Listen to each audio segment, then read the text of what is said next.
Okay, everyone, this is our latest today's prophecy roundtable. I'm joined tonight, as usual, with Scott Townsend, Patrick Wood, and Britt Gillette. We may or may not be joined by Pete Garcia here in the near future, but we have a lot to discuss tonight.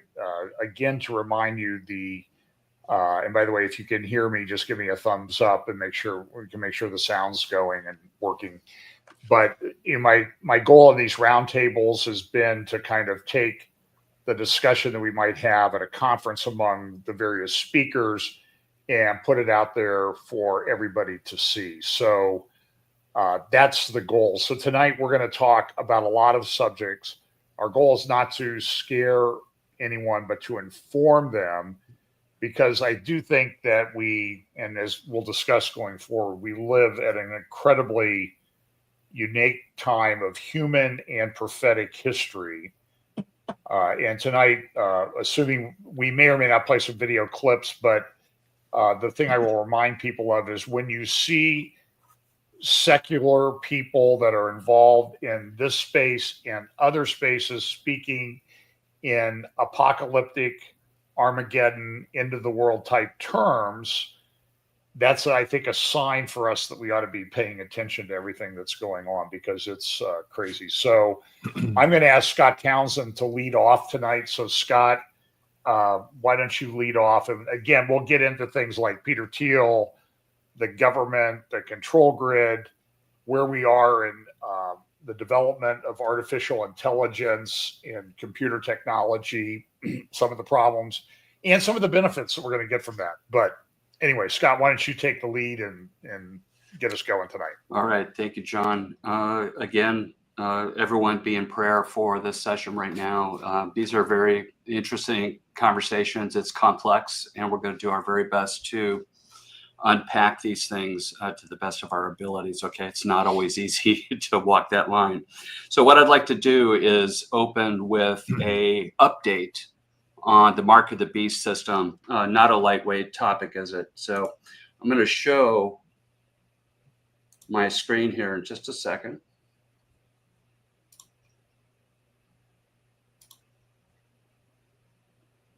And hang on a second. Here we go. I'm new to this interface here. Britt, confirm you can see my slide here. No, I can't. Oh, it's popping up right now. Okay, good. There you go. All right. So everyone, this is the last slide in the deck that I did back in July of 2023, believe it or not, where I was trying to get my own head around how I feel like the beast system is going to be orchestrated. And just as a reminder, we have this hierarchy of technologies. On the left-hand side, this symbol over here is quantum. That'll be used for what I think will be encryption, hacking, infinite computation, blockchain, and crypto hacking. And on the right-hand side, this is AI, deception narrative, predictive patterns, and buy-sell authorization. And then this is all supported by the tech accomplices and the integrations that are done. One thing that we do not focus on enough are how these systems can be integrated. And if we need no further evidence of that, look at what's happening with the Elon stuff with, what was the name of that thing that was catching everybody with their spending nonsense? Doge, thank you.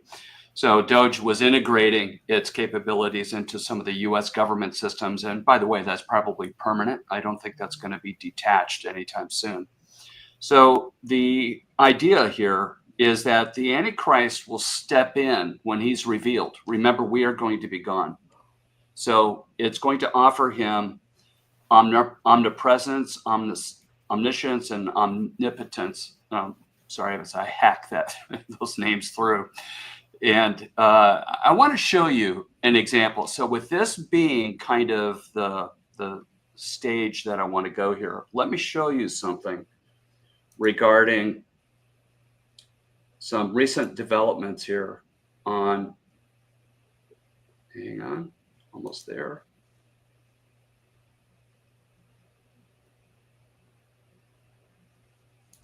here we go.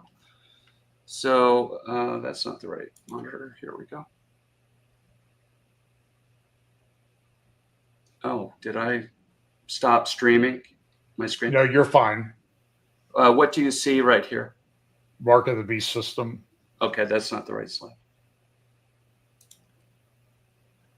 Let me reinitiate that. Sorry about that. Okay.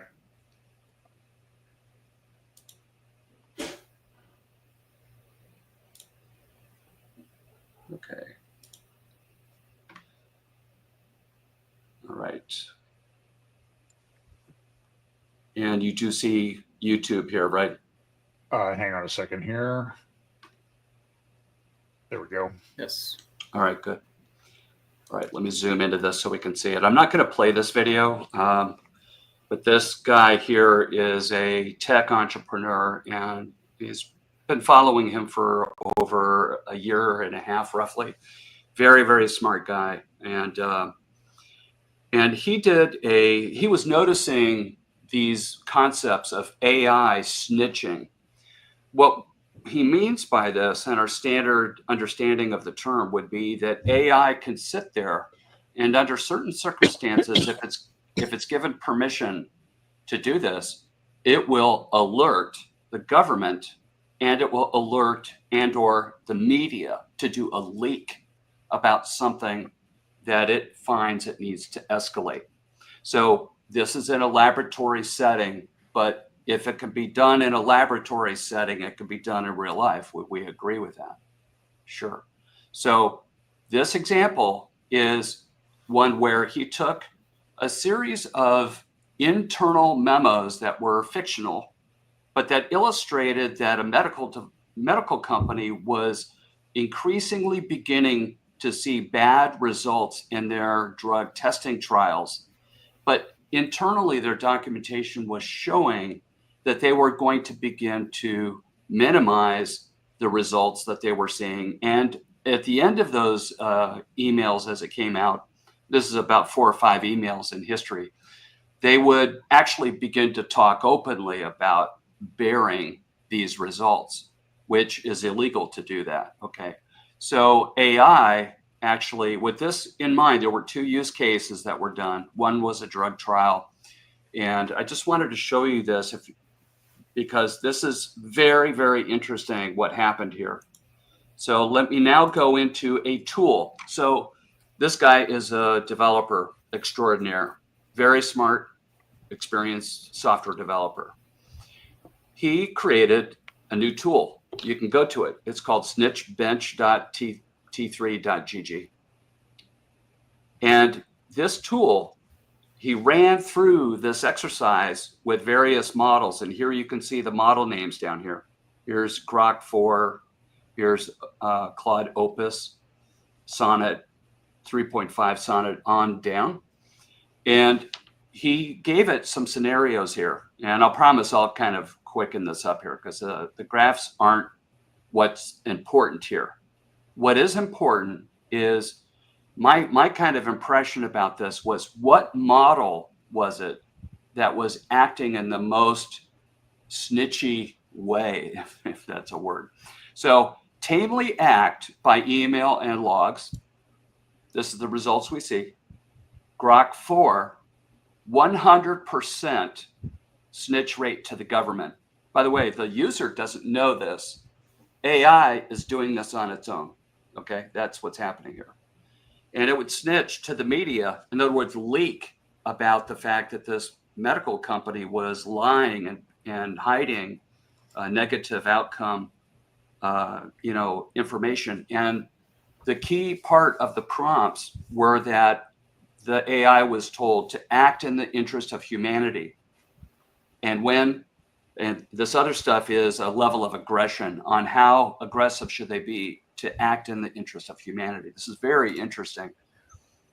So when it worked on the command line interface, CLI, and logs, it wasn't quite as difficult to do that. But look at what happens when you go to boldly acting. In other words, be assertive. You're telling the AI to act in the interest of humanity and be serious about it. That's what this means. And notice Grok 4, again, 100% snitch rate to the government, 100% to the media.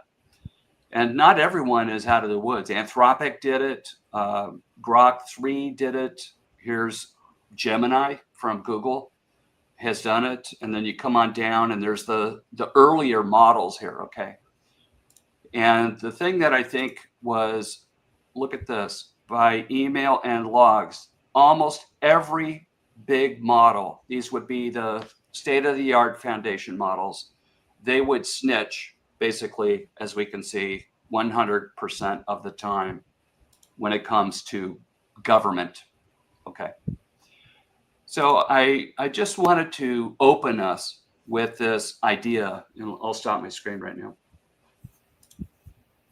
Okay.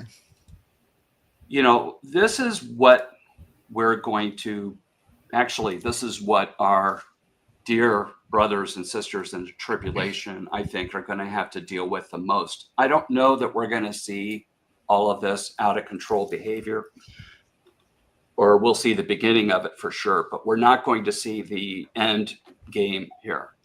But AI, if it can do it in a lab and be forced to do it in a way that subverts its normal training and alignment rules, this is the important part. So right now, those results are with training guardrails, okay? Highly tuned to respect the rules. But if there are no rules and the training guidelines have been removed, you can imagine that all this stuff would be 100% across the line.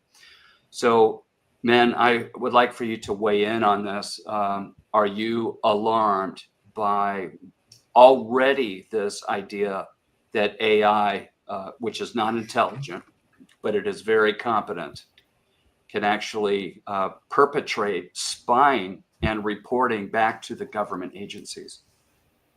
Patrick, why don't you talk about that? You're on mute. Yeah, there we go.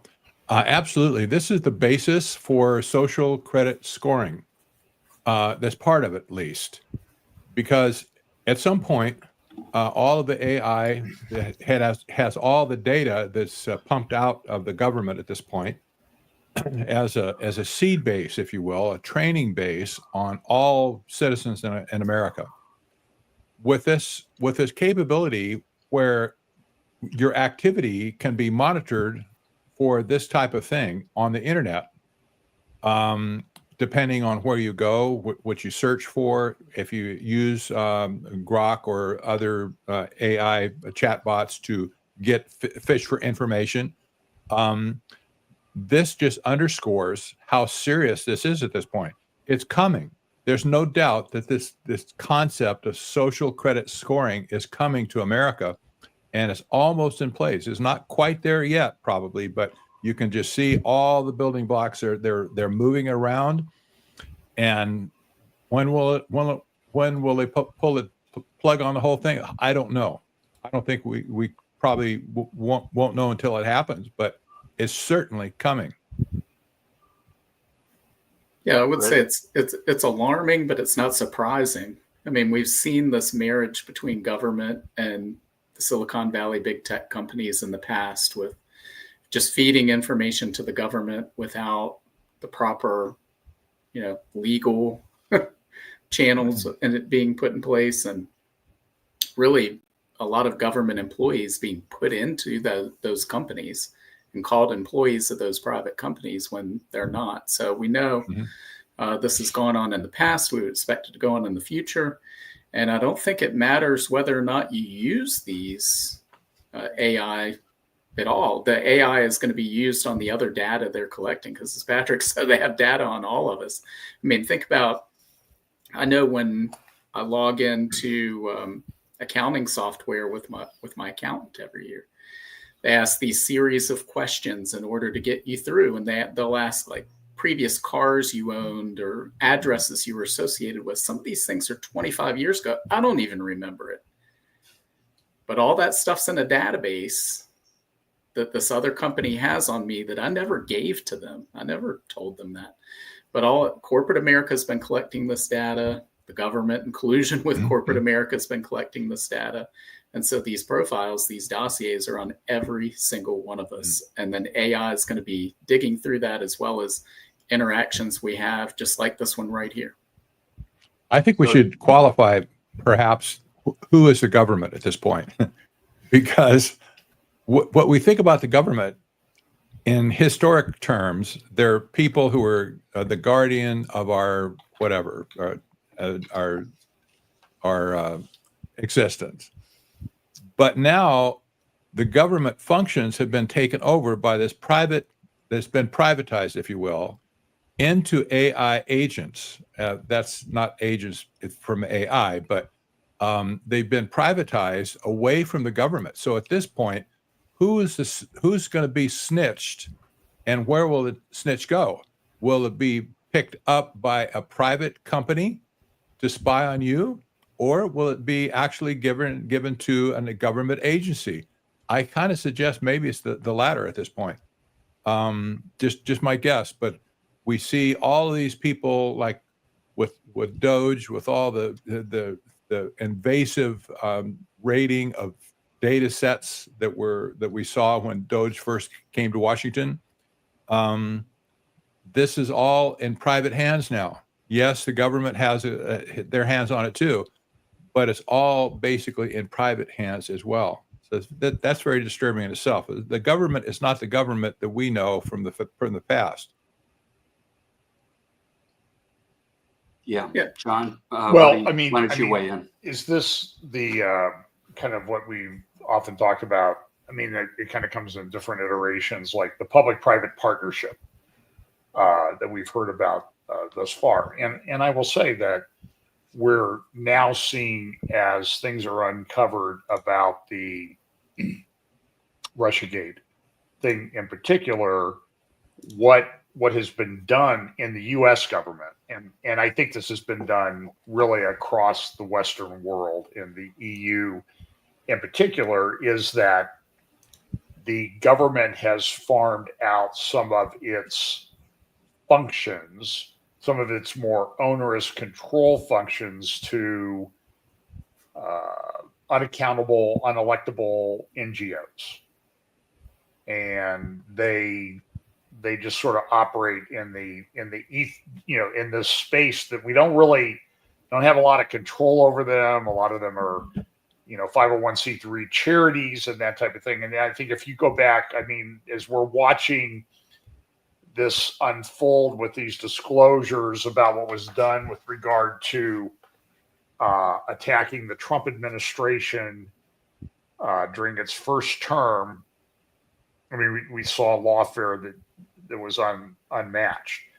Part of that was because there were a lot of, and we see this today with all these lawsuits that are filed against Trump. It's like, listen, I'm a lawyer. This stuff is very, very expensive.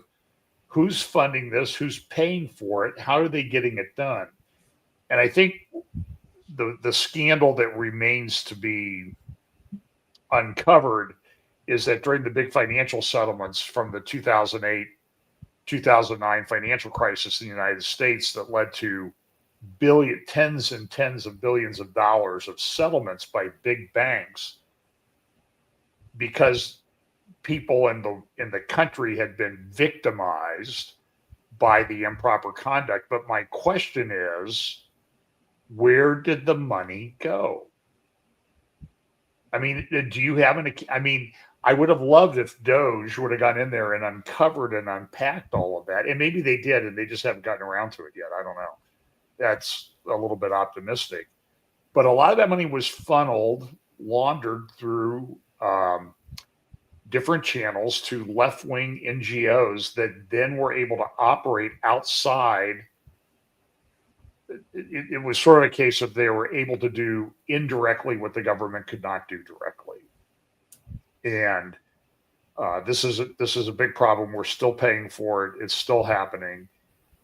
And with regard to the snitch factor, if you remember back during this thing called Charlie Vector, and I'll give the New York Times credit for this because they were sort of out ahead of a lot of other people with the way they were able to access they were able to show the data that was available from various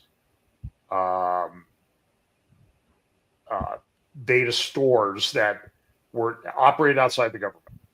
They were able to go and hoover up cell phone data, and they published incredibly detailed maps and heat maps, not by user specific information, but by cell phone data or cell phone location. They were able to show where people went on spring break, where they came from and where they went, and how dense they were during the time of restricted content. And that's 5 years ago. We know that Hamas bought up data to show how people in the kibbutzim and other areas along the Gaza border moved through their homes. They could tell which doors were locked and unlocked. So I don't know if this is directly related to what you said, Scott, but I think it is, because the snitch factor is that I think what's happening now is that it's being monetized and distributed on an epic scale. So I think that, it's important to, first of all, what's on my heart here immediately is to say that, for there to be a full on-ramp to this type of snitching behavior where it begins to affect, I think we were talking, Patrick, about social credit systems, you would have to have your digital master ID, right? You'd have to have a crypto wallet. You'd begin transacting in the whatever the stable coin is that the people are going to put on us, right? So we don't see that yet. So I don't know that the snitching part of it, the snitching will be there. I think it's part of the deep state. But I also think that its mechanism of control over digital currency is yet to come in the future. But we sure see it. It's possible to have monitoring systems that are pulling data in to AI, and then AI is making decisions and analyzing it. And then guess what? It doesn't just stay there. AI has been integrated into other systems that actually do the reporting and escalation layer.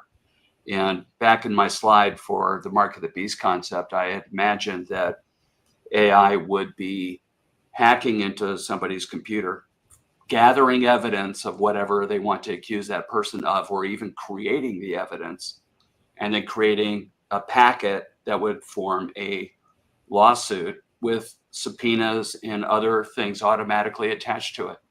So I think that it's going to be a trap, and it'll be very, very difficult to avoid that trap. Britt, why don't you talk about one of your items that you wanted to talk about? Well, I was going to say, John, you mentioned where did the money go and how they fund all of these things. And one of the things that came up in Doge that just sort of got swept under the rug, nobody talks about it anymore, is Elon Musk gave an interview where he said that they had uncovered, I believe it was 11, what he called magic money printers located in various departments throughout the federal government. And this gave these departments the ability to simply conjure dollars out of thin air. So they could buy whatever they wanted. There's no auditing trail of where those funds went. There's never been any talk about those magic money printers going away. And so it's very clear that there are people in power in Washington, D.C. who have the ability to spend at will on whatever they want. And the power that has, it should have us all concerned. And it shows where it probably answers a lot of your questions on who funded these things and who's doing these things. Which it's really no different than what the Federal Reserve does anyway, but that there are others doing it as well should be rather concerning, and it should be concerning for the stability of the dollar and the whole global financial system from that standpoint. Mm-hmm. Speaking of the dollar, why don't we move into, I would say economic distress among the nations right now. Did you want to talk about Japan? Sure. Yeah, a lot of Japan should be on everybody's radar right now. We've talked in the past about how they're really trapped. So they've had decades of terrible policies that have put them in a position where either they raise rates and crush their government debt, they crush their economy and their banks, or they lower the rates and hyperinflate their currency. And it's been under the radar the past couple of weeks, but in the last, let's see, there was a holiday on Monday in Japan. So over the last 12 trading days, going back to July 28th, we've had 17 interventions by the Bank of Japan into their markets, buying up bonds, providing US dollars to some sort of entity. It's unclear what that is. Many people believe it's Norinchukin Bank, which is the second largest bank in Japan, and it's been on the brink of failure for a couple of years now, probably continuously bailed out, not just by the Bank of Japan, but also by the Federal Reserve. And so once eventually they're going to get to the end of the line where they can't do this anymore. And the Japanese bond market is the second largest bond market in the world next to the United States. It underpins a lot of the global financial system.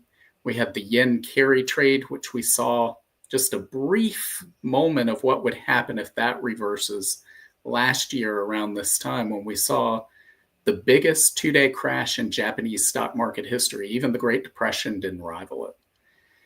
And yet they were able to paper over that at that time. But eventually we're seeing these interventions becoming more common, to where at one time it was once a month, then every couple of weeks, then every week. Now it's multiple times per day. And eventually what can't be done won't be done, and this whole system falls apart. Has this been more critical than the debt bubble in China, in your opinion? I think it will be. I think it all ties together because the world is under a massive debt crisis and a sovereign debt crisis that's coming. And again, what can't be paid back won't be paid back. And so we're heading toward, I believe, the greatest financial crisis in the history of the world. And we can talk about it, but I think the Genius Act is going to play into some of this. So I don't know if you wanted to get into that, John, but and the launch of the digital euro, which they're talking about in October, is probably going to be when we see that happen. Yeah. Let me. Patrick, can I add one more thing that what Britt's saying here? The issue in Japan as well as the United States is going to be, in the end, liquidity, because liquidity is being dried up all around the world, and they can't get enough liquidity. And it's like not having enough oil in your engine. It burns up at some point. And they're desperate to get liquidity into the system so that it doesn't freeze up. They're playing a musical chair thing with each other, and the music stops, and somebody doesn't get a seat, and they're out of the game. But you're going to see this talk about liquidity at an increasing frequency, and what this will eventually lead us into is the most massive deflation that we've ever seen in the history of the world, because that deflation is the destruction of wealth, not necessarily falling prices at all, but deflation has to do with the destruction of wealth. You can just see kind of this building in China, for instance. They're in big trouble in China. So we'll see this, I think, in the Fed. But it's interesting. Right now, the bum's rush is on in America to get this crypto system installed. They have all the regulatory framework in place to do it. Nobody really knows on the outside. I don't know for sure exactly how it's going to play out, but you can see they're setting the stage for some type of a maneuver that might get us out, or maybe make us a different type of a player using cryptocurrencies instead of dollars. I don't know. There's a Yeah, bunch of Brett.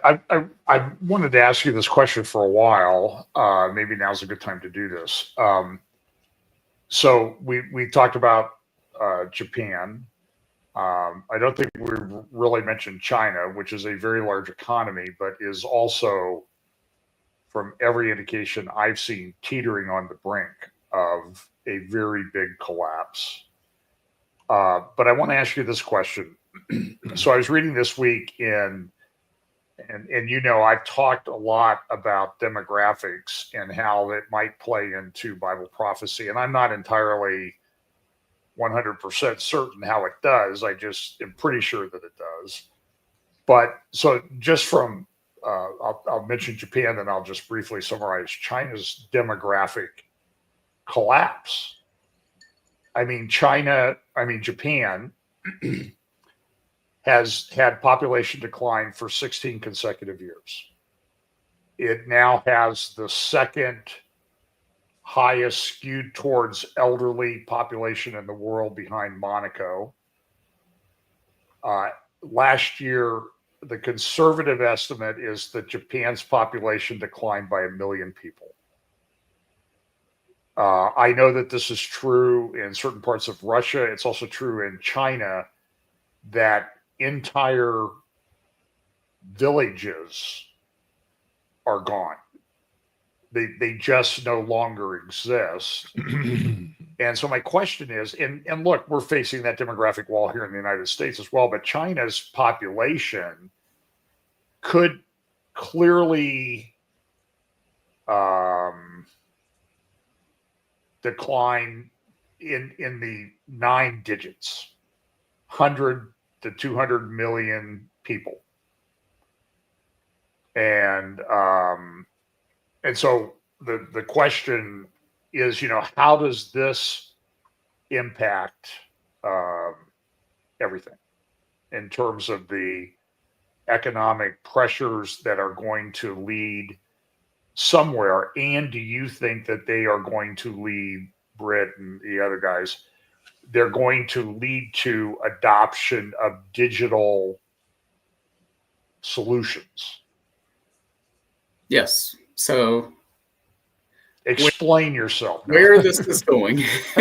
So where this is going is exactly what Patrick said. We're headed toward a deflationary spiral similar to what we saw in the Great Depression. Because, and we've talked about this on one of the previous roundtables, we have what's called a debt-based monetary system. So we have these fiat currencies. They're debt. They're IOUs from the central bank. That's what a dollar is. It's an IOU from the Federal Reserve. So the system is like a Ponzi scheme. It's dependent on ever-growing amounts of debt in order to prevent its implosion. So, for instance, in simple terms, let's say that the way our currency is created is when it's loaned into existence by banks. There's a little bit of dollars printed and things like that. But for the most part, the majority of currency of US dollars and other currencies around the world is created when it's lent into existence, when someone takes out a loan. Well, let's think if we had an economy of $0 and I loan into existence the first dollar. Let's say Scott says, I want to buy something with this dollar, so I loan him $1. Well, he agrees to pay me back $1.05, 5 cents of interest. Well, where does the 5 cents come from? Because there's only $1 in existence. So how does he pay back $1.05 when there's only $1 in existence? Well, the answer is, when Patrick borrows a second dollar, now there's $2. But the problem is, now Patrick owes $1.05, so now $2.10 is owed, and there's only $2 in the economy. So that, in a microcosm, is the system we're in.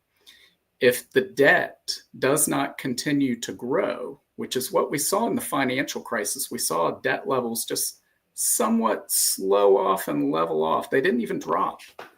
And it almost destroyed the entire system. Because once you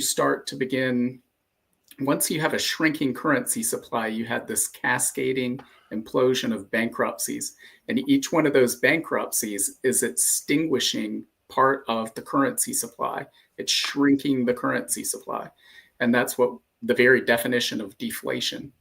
and it makes it harder to come by liquidity, just like Patrick was saying, getting your hands on dollars or yen or euro or whatever it may be. And right now, I think that's exactly what we're seeing in Japan. We've seen in the United States our treasury debt being sold off, and many people are saying, well, people are losing confidence in the US and its ability to pay back its debt. But it's probably the Japanese, the Bank of Japan, selling off US treasuries in order to acquire the dollars to infuse into its banking system, because its banking system is in dire need of US dollars. It's a liquidity crisis. So this is going to be massive. It's going to be global. And I believe, yes, they're setting the system up. They know that the system cannot continue forever. They're doing everything they can to keep it going until they have this new digital system in place, which they would then propose as the solution. And so that, I believe that's exactly where we're headed. We might remember that Pippa Malmgren gave that speech to that group, World Congress or something like that in Dubai, I think it was. It was the World Government Summit in 2022, I think. Exactly. She talked about how the fiat currency market in general would be converted to blockchain at some point. She didn't talk in terms of making it like incrementally going away, but she said it's all about blockchain. We didn't really know what she meant. Well, we can take what she meant, I think, with a grain of salt, perhaps. But now that the whole debt system of the world is on the ropes, it can't possibly survive. At some point, it has to be burned up, make it all go away. And what will be left is blockchain. That's basically what she was saying, I think. And Pippa, by the way, she's kind of at the pinnacle of the financial world in England. She's a money manager, a private wealth manager for who knows whoever, but people have billionaires who want to be discreet with their money. So I figure she knows what she's talking about. Well, at this point, I'm not going to get into the theory of it, but at this point, if the debt-based system, all the currencies of the world are regulated with right now, if that goes away and the whole system is converted into a asset-based system, you'd have to think what that would mean. I'm not going to go into great detail. I have a theory on it, but this is not the time to give you my theory. The asset-based system, whatever it would be, has to be based on blockchain somehow. So you have, on one hand, you have the monetary stable coin type of a currency for payment systems that could be tied to the dollar 1-to-1. That's the scheme right now.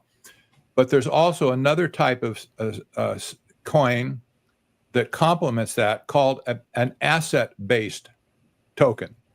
And that type of a token can be used to monetize assets that exist in the real world. For instance, all of the land that the United States has right now, that's all just sitting there. All the gold that we supposedly have in Fort Knox, it's all valued at $42 an ounce or something like that. Well, if they wanted to use that to monetize it, it would be priced much, much higher at this point. So whatever's going to happen in the future. Wait just a second, Patrick. What do you mean that it's on the books at that value, or that's, yes? Okay. Yes, exactly. That's how it's valued on the balance sheet of the Fed. So, but in any case, all I'm saying is the Fed the holder of that, or is that the U.S. government? Well, actually, it's the Treasury that's the guardian of the gold, but nobody can really prove that it's there. And I have lots of questions over the years that I scratch my head. Where's Geraldo Rivera when you need him? Oh, boy. By the way, welcome, Pete. Oh, Exactly. Hey, Pete. Hi, Pete. So, but my question is that Hey, it's good to be here. Sorry, is work. is the Treasury this is the new improved Pete Garcia here with the new stash and all that stuff. Anyway, we'll comment on that later maybe if we have time. But so I guess Patrick, so I have been sitting here for I'll just say what I think. I've been sitting here for years, hearing everybody, Jim Rickards, Armstrong, all these guys running around. They sound like they're wetting their pants. Oh, this is just terrible. Everything's going to collapse. We'll be in central bank digital currency by December 2022. Oh, wait a minute. I meant November 2023. Wait a minute. October 2024. And it's not, so the skeptical part of John Haller says, hey, wait a minute. What's going on here? Why hasn't this happened yet when everybody's been running around like their hair's on fire? Yeah. Well, the conditions aren't right yet. And that leads to my comment for the group is, if we were to vote yay or nay, are we witnessing the Great Reset right now? Yeah. Maybe we can go around. I would say yay. Oh, I would say yes. Yeah, Absolutely. Britt? Well, do you mean by the Great Reset? Yes. We're beginning to see it unfold, and it's coming. I believe it's coming, and we're very close to it. Yes. Yeah. Okay. John? Yeah, I mean, I think it's in process. I'm not sure exactly what.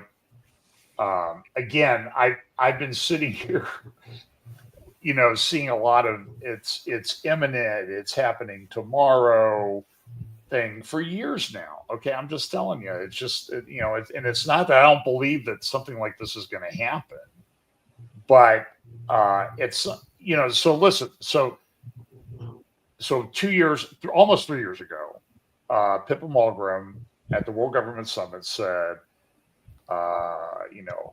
blockchain is everything. Everything's going to be digitized. And we've seen, and I think, Britt, we've talked about it, but I think you probably know a little bit more about it, a push toward tokenization of assets. Maybe you ought to explain for everybody just to remind us what that is. Sure. Well, it's what Patrick was just talking about with real world assets, where they create tokens on the blockchain that represent ownership interest of real world assets such as land, gold, everything. I mean, eventually they're going to tokenize everything. There's water, all of it. So that's where all of this is going. Everything's going to be digitized and surveilled and controlled. Okay, so we see here. So here, for example, here's the publication. I think it came out July 13th. So actually a month ago today, strengthening American leadership in digital financial technology. And this comes on the heels. Let's just recap the recent history of the United States government. The day Trump took office, what did he do? No central bank digital currencies. We're never going to do central bank digital currencies. But now they're pushing crypto like crazy. And it sounds to me like that's a digital currency. And it's at least one short button push away from a central bank digital currency. Am I out in left field on that? It's privatized. It's privatized, though. That's the problem. Privatized what? Well, the people. I mean, the people that used to be in charge of the currency was the Federal Reserve in conjunction with the Treasury. Somewhere the Senate figured it, the Congress figured in the whole mix, but they've given all their authority away, I think, over the years to control currency. But at this point, the shunning of the federal system, Federal Reserve, that was the last vestige of government control over the system. So you have the blockchain crypto world czars, if you will, people like David Sachs, who, by the way, who was an author of that top author of that report. You mean the one that I have showing on the screen? Exactly. He's they're talking about this new regulatory system that's been erected in the last 6 months since Trump took office. They've changed the laws. Trump has had several executive orders along the way to make this whole thing tick, and it's been ingenious how they did it. But just imagine, in just 6 months, they've erected this whole thing. Of course, a lot of experts were working on it before that, but you imagine what the Fed tried to do for 5 years. They're impotent basically to get anything done at this point. So you can see how the technocrats are out of patience with the Fed. They say, you guys just got to hear. You can't code your way out of a paper bag. So they're on the sidelines at this point. Now the whole system has been privatized, and it's in control of these arch technocrats at that point. This is disturbing because the monetary system was never intended to be held by a private entity of any kind. Okay, Patrick, let me ask you this question and Britt, and anybody can weigh in. So, one of the criticisms of the US dollar is it's backed by the full faith and credit of the United States government, but it's a fiat currency. It only has value because we agree on the value, right? We agree that we've systematized it some way that we agree there's a value to that dollar. My question is, and somebody asked a question about digital seeming like funny money. How is this digital system with Bitcoin at, I don't know, what is it, 23,000 or some ridiculous amount right now? How is that not like its own bubble? And it's like everybody's like, oh, well, we believe that the digital currencies have this value. I mean, how is it different from the money we use anyway right now? I mean, it's not really backed by anything, is it? It's a marketplace of buying and selling. It's supply demand remember, Bitcoin especially is constrained by, I think it's 21 million tokens. Yeah. So it is by design, unlike most other cryptos out there, tokens. And well, but would we have the same result if we restricted dollars to $21 million? Yeah, we would. In circulation. Yes. But we don't. We just print it. In fact, the evidence of that is and it's societies where you've had hyperinflation. So, for example, in Zimbabwe, they would start printing all these bills and adding zeros on the end. And then they would get to such large numbers, they'd start over with a whole new set of currency. And what happened is when they did that, they found that the old currency all of a sudden had value in the marketplace again, because no longer were they creating more of it. There were a fixed number of those currency units. And so, and at the same time, they had different coupons where you could claim, so let's say it's worth a gallon of gas at the gas station, this claim ticket. And so those were traded as currency. And so the free market's going to determine ultimately what the value is. And so based on, the number of currency units that are out there, that's ultimately what determines the value of the purchasing power of the dollar right now. And the fact that 40% of all the dollars in existence were created in a 2-year period from February 2020 to February 2022. That's why we see this inflation that we've seen recently. It's the free market recognizing the increase in the amount of currency units that are outstanding. And so as long as Bitcoin will retain value, as long as it remains impervious to tampering or destruction, I'm not so sure that that's the case. I'm not convinced that there isn't some sort of government backdoor somewhere, but even if there's not, quantum computing is a threat to Yes. the viability of Bitcoin. And so I think Actually, a lot a of people are blockchain. putting, Period. right, yeah. By the way, And- here's the working group page from the digital Mm-hmm. coin thing, and you see David Sachs there at the top. And I was just reading an article yesterday where he says, this AI stuff is a bunch of it's a bunch of hype. It's not going to take that many jobs away. There's not going to be human extinction. And he's skeptical that it's not going along as quickly as it should, which seems a little bit bizarre to me. But I don't know. I guess my question is that I don't know that the digital thing can't collapse and fold up like fiat currency, paper money. I don't see the difference necessarily. Consider it this way. The dollar and all paper currencies are based on debt. We just established that, Brit did. And debt has no backing other than the full faith and of the person that gave it in the first place. And today, what we're looking at now is an asset-based system. Consider, say you own 5 million acres. This is state of Ohio, and you own 5 million acres of prime real estate, resources, trees, farms, you name it, oil wells, doesn't matter.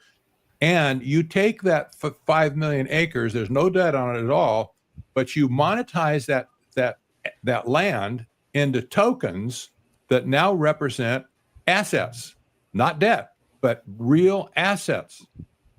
This is a different way of thinking about things because it's based on assets, not debt. I realize this is going to be really hard for people to kind of get their head wrapped around it. I have trouble myself, but this seems to be the way that it's going at this point. Remember when Howard Lutnick got on national TV just between the election and the inauguration, where he lusted after the real estate assets of the United States. And he said, if we could just get our hands on all these assets and we could somehow monetize it, and we could just, he talked in terms of he and Elon going to do this.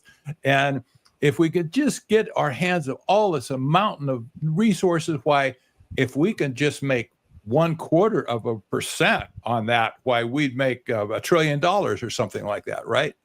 Well, you can see that the intent is there to monetize everything in sight. They haven't done it yet, but they're setting up the regulatory structure to do it right now.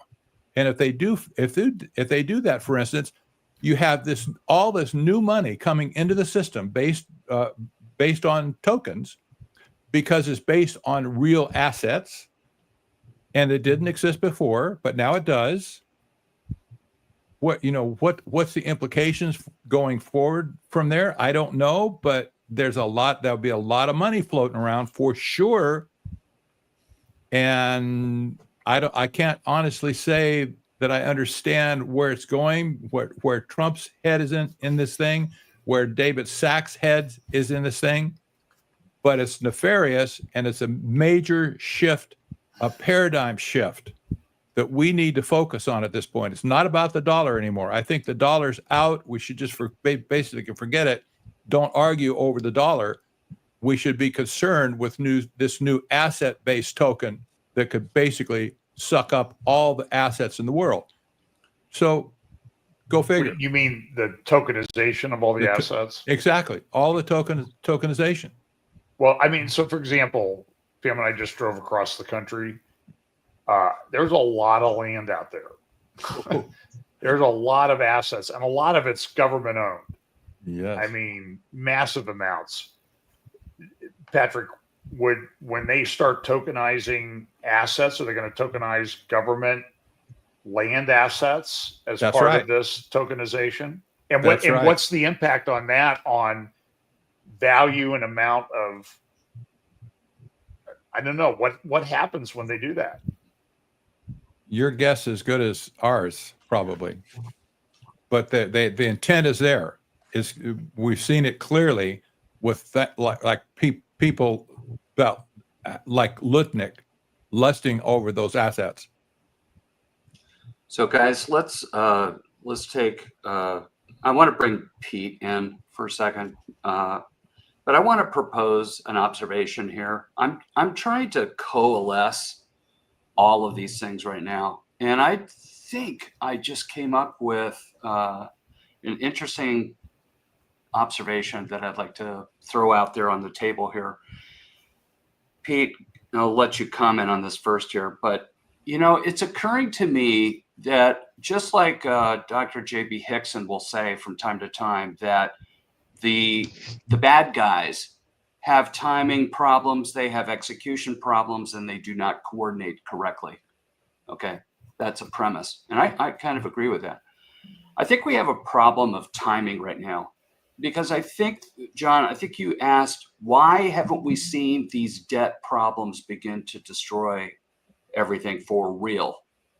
And I think the reason for that is they can't let it tip over, because the successor tokenized digital currency systems are not implemented yet. So you just can't have no solution. Remember the Hegelian dialectic, cause this chaos over here, cause that chaos, and then run right down the middle. But the problem is they have a succession problem. So Pete, as you think about this, and we're seeing why there seems to be this checking process on financial collapse, would you think that it's because the Great Reset is inhibited by the successor to fiat money? What do you think? So I to that point and to the last question, I think the digitization has been ongoing since about 71. I mean, whenever we abandoned the gold standard and went to a free floating debt-based currency, fiat currency, that the U.S. has been in a varying stages of digitizing everything. I mean, we went from cash to checks to credit cards to debit cards to, we've seen this progression of how we are exchanging physical money or physical assets for the access that purchasing power provides, correct? And so when thinking about that, and then thinking about the question about, where are we at in relation to the Great Reset, and why aren't we seeing the collapse happen? I thought it would have happened 15 years ago, but it's always kind of been that other shoe that's not dropped yet. And I think that we're in the final stages of this digitization, which of course 2020 and the events surrounding 2020 sped up by some 6 years, is what experts have noted, that we've moved the U.S. economy, and then by extension, most of Western civilization, and then in varying facets, varying forms of the global economy and the global communication systems, et cetera, those have been sped up by 6 years. So I think we're in the kind of the crunch time when that we are going to see that transition between the digital and then the physical, tangible currencies that we've had up until this point. And I think really right now, the goal is that you guys mentioned, or through that article that was just up, the issues that AI and crypto and everything that we're doing with this digitization of the economy is running into power issues. It's running into electrical issues. It's running into all of these other things that are going to drive these things to loggerheads. Between the global climate crisis, which they want to generate and use to perpetuate a steady tax income for now until the near future, versus everything going digital, which requires an immense amount of electricity, requires an immense amount of energy, fuel, et cetera, to manage these things. And I think that's where it comes into us. We become the final asset that gets tokenized. And I think that solves a whole number of problems with data storage, because they can use the human body with communication, because once they've got all these processes in place, it's meant to be that we plug and play, which is we are plugged into the system and then we're able to play. If you're not plugged into that system, then obviously you're blocked out from the rest of the world. So I don't know what happens at that point. So I just speculate, hypothesis mode here, that so in my MBA type mode here, what I see is there has to be a way to transition people, and it will be painful eventually. I don't know that we'll be here for this, by the way, but Yeah. if you collapse everything in the Great Reset, the way that they've defined it by the World Economic Forum, then it also means that, let's assume that you have a house that's not paid off yet, but now you don't have any money to continue to make payments on your house and or the property taxes. So what happens there? Well, I think that they're going to sell your mortgage and they're going to tokenize it. BlackRock and Silver State or all those big ones. I think that they'll buy it. And then all of a sudden there'll be some kind of there'll be a massive onboarding of those types of assets, and people are going to be forced into, adopting this system just to get the value of their equity out of their house. For example, if there is any equity left after a 50% drop, most people will be underwater. I just see that probably isn't going to happen, while we're still here. But I do think the real world asset thing will be made mainstreamed when that type of a scenario forces it to happen. I don't think that selling off, national parks, which I've heard, by the way, tokenizing, the park systems is going to go well with the American public. But I think there has to be some kind of catastrophe, which, by the way, this lines up ideally with how the elites are planning these things for decades, if not hundreds of years anyway, right? So, Patrick, what are your thoughts about, will we see real world assets happen unless there is a great reset and a liquidity crisis, as you said, because if people can't pay their bills because of a currency crash? I mean, how would they actually do it? You'll lose everything, It's interesting to me that you have arrived at this theory yourself. I don't think we've talked about this, have we? No, it's my MBA kicking in. Sorry about that. Okay, I thought that's a good thing. I'm glad you I have took graduate level economics. Yeah. Plus, I'm a big fan of Brit. Yes, indeed. And you, by the way. Yeah. And all of you guys. Let me springboard on your comments there, because I think this is exactly, I can let the cat out of the bag now because you brought it up. We have a possibility that there could be a switch from debt-based asset or debt-based lending to asset forfeiture. And how this could work, and maybe it would be introduced voluntarily for a time or something. So you could do this without penalty, and everybody else can do what they want to do. But here's the concept. If you have a home, let's say it's worth $500,000, and you have a $250,000 mortgage on it, whether you can pay it or not, hopefully you can just pay or make your payment. But if the bank comes and says, we're going to take your house, the property is going to be transferred over to the lender, it's going to be tokenized, and we will give you for your equity, we'll give you some other asset-based token, maybe even twice the value, maybe $500,000 or $750,000 in terms of an asset-based token. That would satisfy in the short term the need for the bank to have cash flow, because you'd pay your rent to them, and they would let you live there just like you did before. You wouldn't be displaced or anything, as long as you can make the payment, of course. And as long as you obey all the rules. That's right. And all the rules, right. You better keep your nose clean. Programmable currency. Hello. Exactly. But that would solve a huge problem, because then the token, the assets that we have in our portfolios and our homes, et cetera, could be put into blockchain, given back to us as equity. But here's the problem. Here's the rub of that whole thing. Private property would be no more. America is based on private property ownership. This is fundamental to the existence of America and our political system. It was created to protect property rights in the first place. And if we lose our right to own property, America's over at that point. So that our share of the economic spoils, if you will, is over for us at that point if we can't have private property. Well, there won't be any more capital gain or any, appreciating asset concept, because they're not going to give you the appreciation. They're going to own it. Exactly. Well, is this like some kind of form of universal basic income just under a different name? It could be.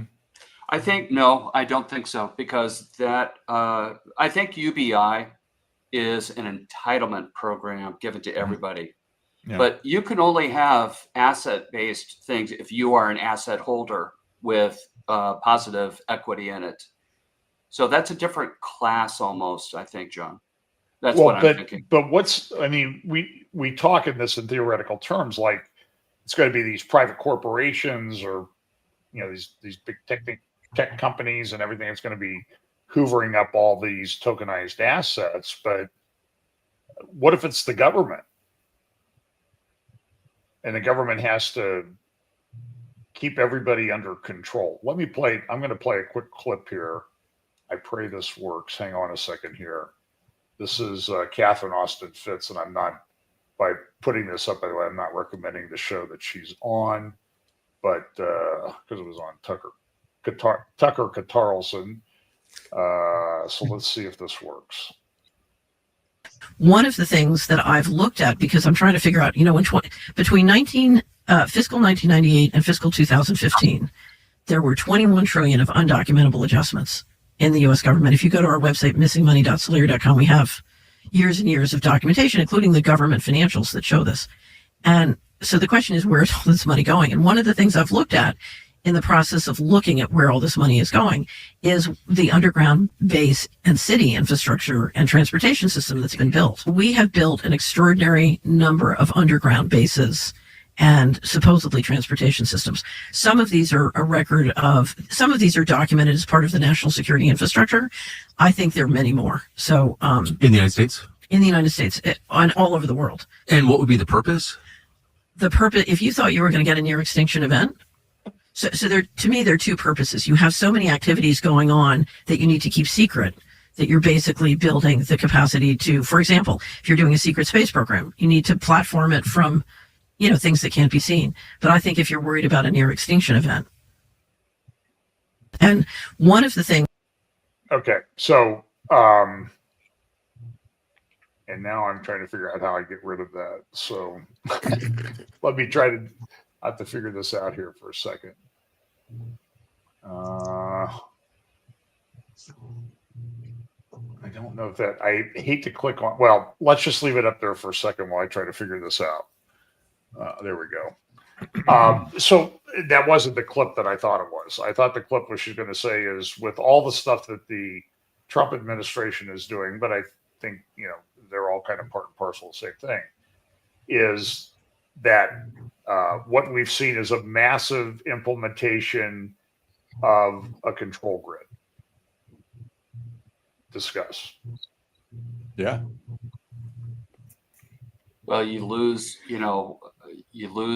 your, these are very tough things, and you just lose what you thought you had, and it's mind melting to consider it. And on the positive side, honestly, there's a lot of negative there, man. But I think I'm just going to leap into the church for a second. I think the bride of Christ is not paying attention. And it's just my personal belief that the Lord is going to shake the church. because he wants his bride to be ready. And I'm not talking global revival here, but I know that I think he desires more from us. And this is a chastening moment, in my opinion. I can imagine, I'm not God, I don't think like God, please don't go there. But I could see where something, he will allow it so that we have this last jolt of, oh my goodness, this is it. We have to be about the Father's business. I have to work on sanctification.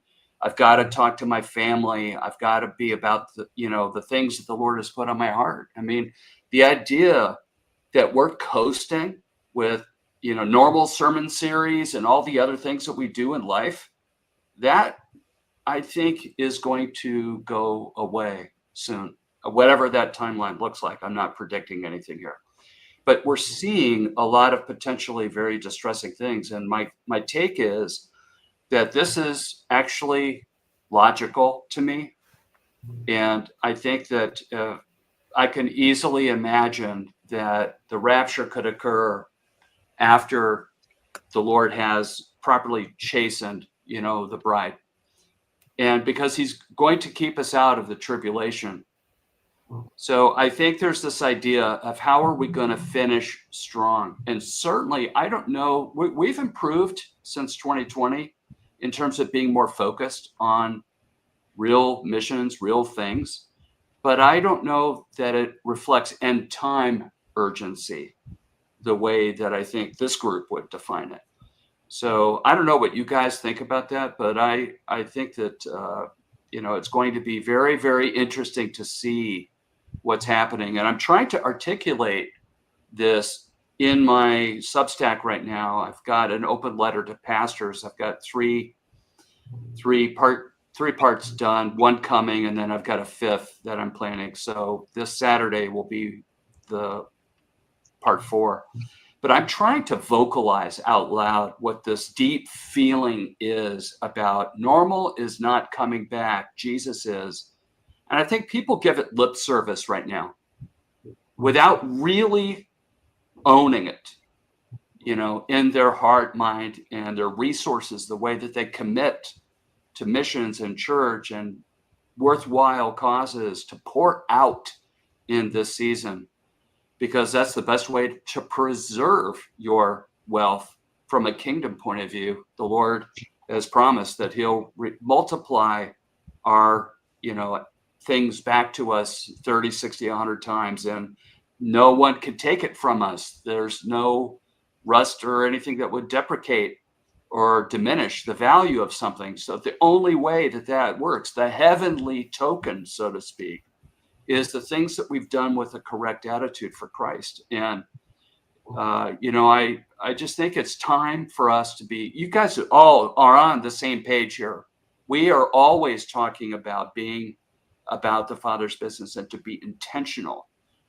And yet I see out in the church, and I'm just talking about the global church, the United States church, there's so much nonsense going on right now. It's very disheartening.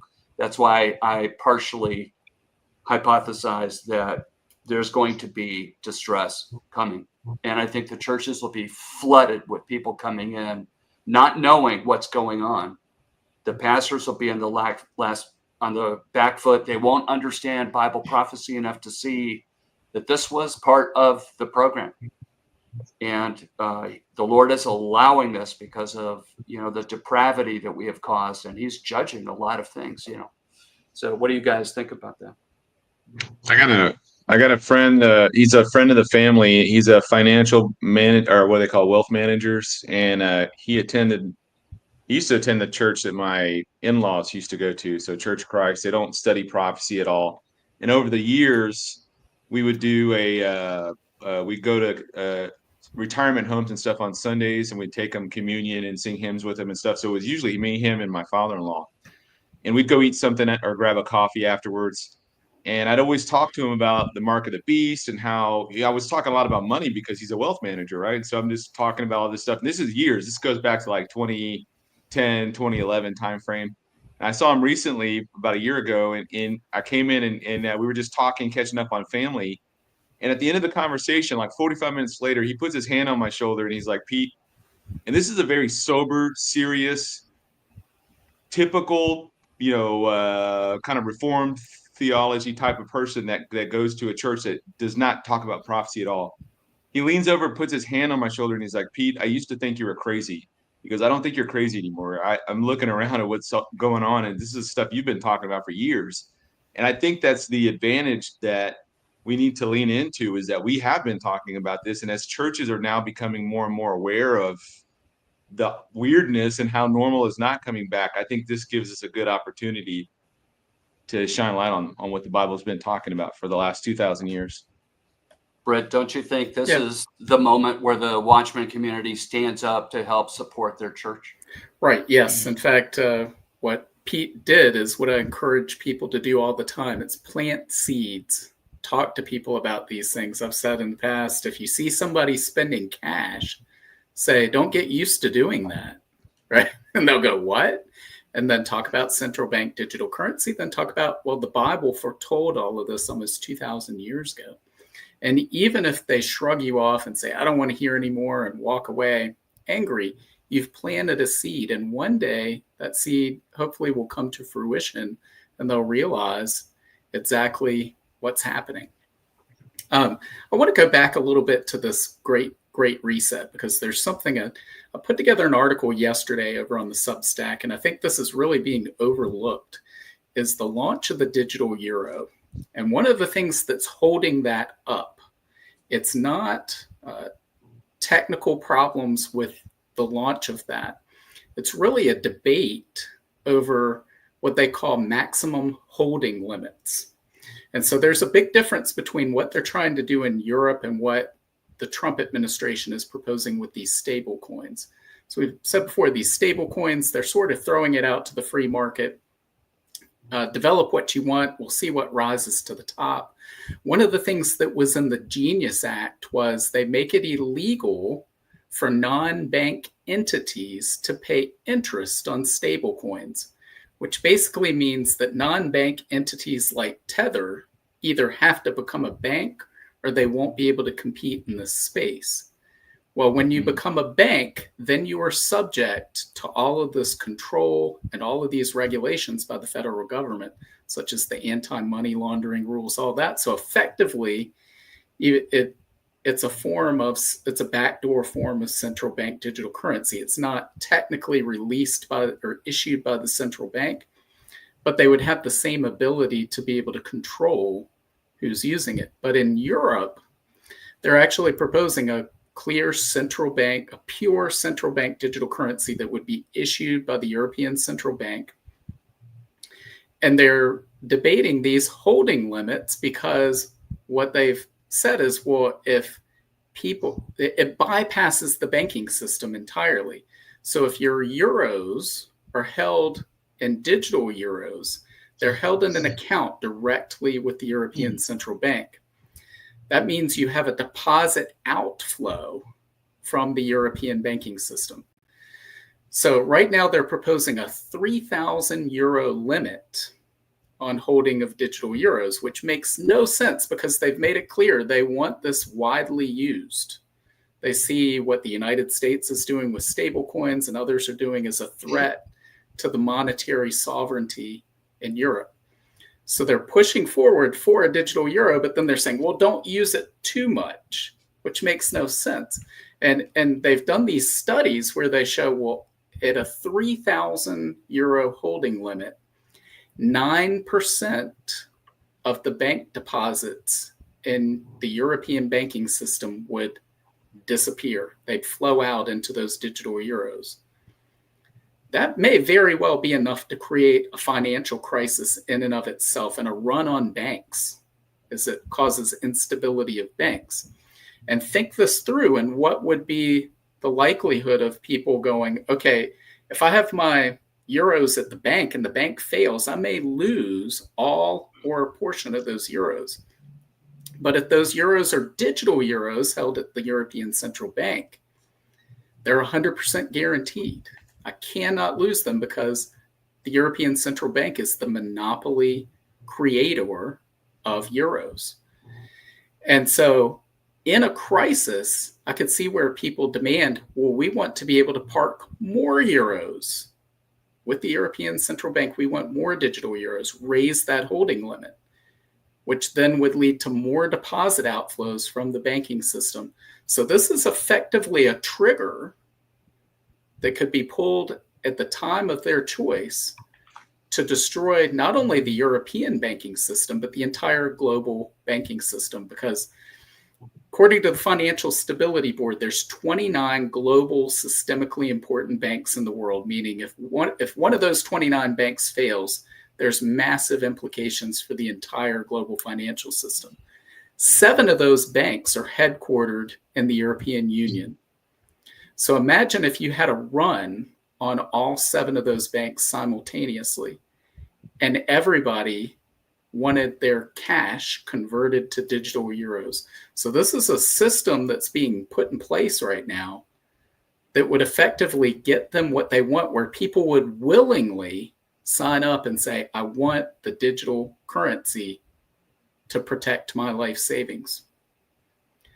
And it's all in one, what creates the crisis and what provides the solution. It's all right there for them to implement whenever they so choose. According to the plan, Brett. Exactly, according to the plan. So when the time comes when they believe the system is in place, they will pull that trigger. And again, it will have global implications, not just in the European Union, but for the whole globe, because all of these banks are interconnected. So if you have the European banking system, that's a quarter of the globally systemically important banks in the world residing in the EU. That's going to cause a financial crisis, the likes of which we have never seen, on top of all of the other problems that we have. And they will simply say, run to the safety of the central bank digital currency, because the central bank is the one bank that cannot go bankrupt. Because if you hold euros, well, European Central Bank is the one who creates the euros. So they can't default on your euros. The Federal Reserve is the monopoly supplier of US dollars. So if you hold US dollars, go to the safety of the Federal Reserve. So I believe this is how they're going to flip the switch at some point in the future, and people will willingly walk right into this trap because they'll be faced with the conundrum of, do I accept these digital currency units that put me at the mercy of surveillance and invasion of privacy and liberty and social credit scores, or do I just lose my life savings?